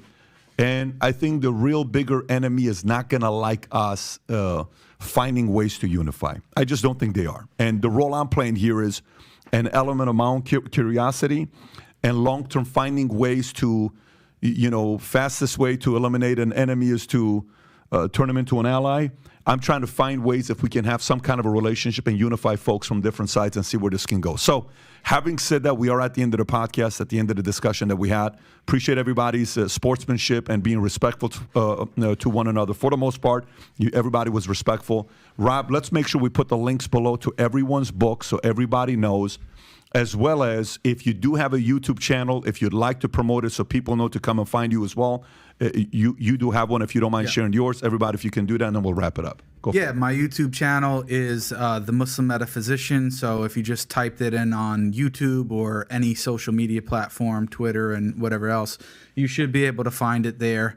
I mostly discuss theology with Christians and atheists. So that's what I focus on, and you can find it there. Daniel? Yeah, I have the Muslim Skeptic channel and also MuslimSkeptic.com, where we really debate a lot of these issues that are brought up. We didn't get a chance to get into detail on some of these issues like minor marriage, quote unquote, wife beating, etc.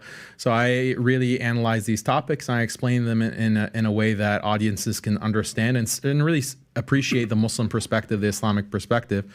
And I appreciate you, Patrick, for doing this and having this kind of conversation. I think it's really valuable, and I appreciate you for that. I'd like to add that too, because I didn't get a chance to say that. I think that you've been very fair, and we appreciate that. Also, one more plug that I can make, for Muhammad Hijab. Because Muhammad Hijab, you talked to him and Eddie, and they facilitated this. So I really hope that you have Muhammad Hijab on here, because he's really a amazing Muslim public intellectual, and he'd be, you have a great conversation, inshallah. I would love to have a very influential gentleman like Muhammad Hijab, one from the Jewish community and one from the Christian community, for all of us to have a conversation together. I realize 2 hours is not enough, 2.5 hours is not enough. I think that may be 3-4 hours, but we'll figure something out. I know you have a channel. I know you're all over the place as well. Yeah, I actually, I'm a little bit lagging in terms of the videos. I have a YouTube channel, Jihad Watch Video, and every Wednesday evening, whenever we can do it, David Wood and I do a show, This Week in Jihad, covering the latest news. But unfortunately, I don't have a whole lot else there. I've been focusing on writing books. I have the Critical Quran and book, The Empire of God, How the Byzantines Saved Civilization, A History of the Roman Empire in the Byzantine Period, that's coming in November. I'm also writing a new biography of Muhammad, a critical biography, evaluating the historical value of the various texts. I'm about halfway done with that. That'll be out next year. Fantastic. Thank you, Brother Rashid. Yeah, I have a website called brotherrashid.com and also a YouTube channel called Brother Rashid TV, and also have Twitter account. You can find me, Brother Rashid. Facebook page. Have 2 million followers on Facebook page, so you can find me there. And also my book is on Amazon if you want to buy it. The ideology behind Islamic terrorism, it's there. What a weird podcast this is. I mean, seriously, if you think about it, But crazy. thank you so much, Patrick, for doing Yes, this. thank you very much. Anytime, guys. Thank you again for being respectful and being a sport about it. This was fantastic. Hopefully in the future we'll do many more of these again. Gang, for those of you that watched it, I hope you appreciated this conversation as much as I did. Have a wonderful weekend, and we'll do this again next week. Take care, everybody. Bye-bye, bye-bye. السلام عليكم.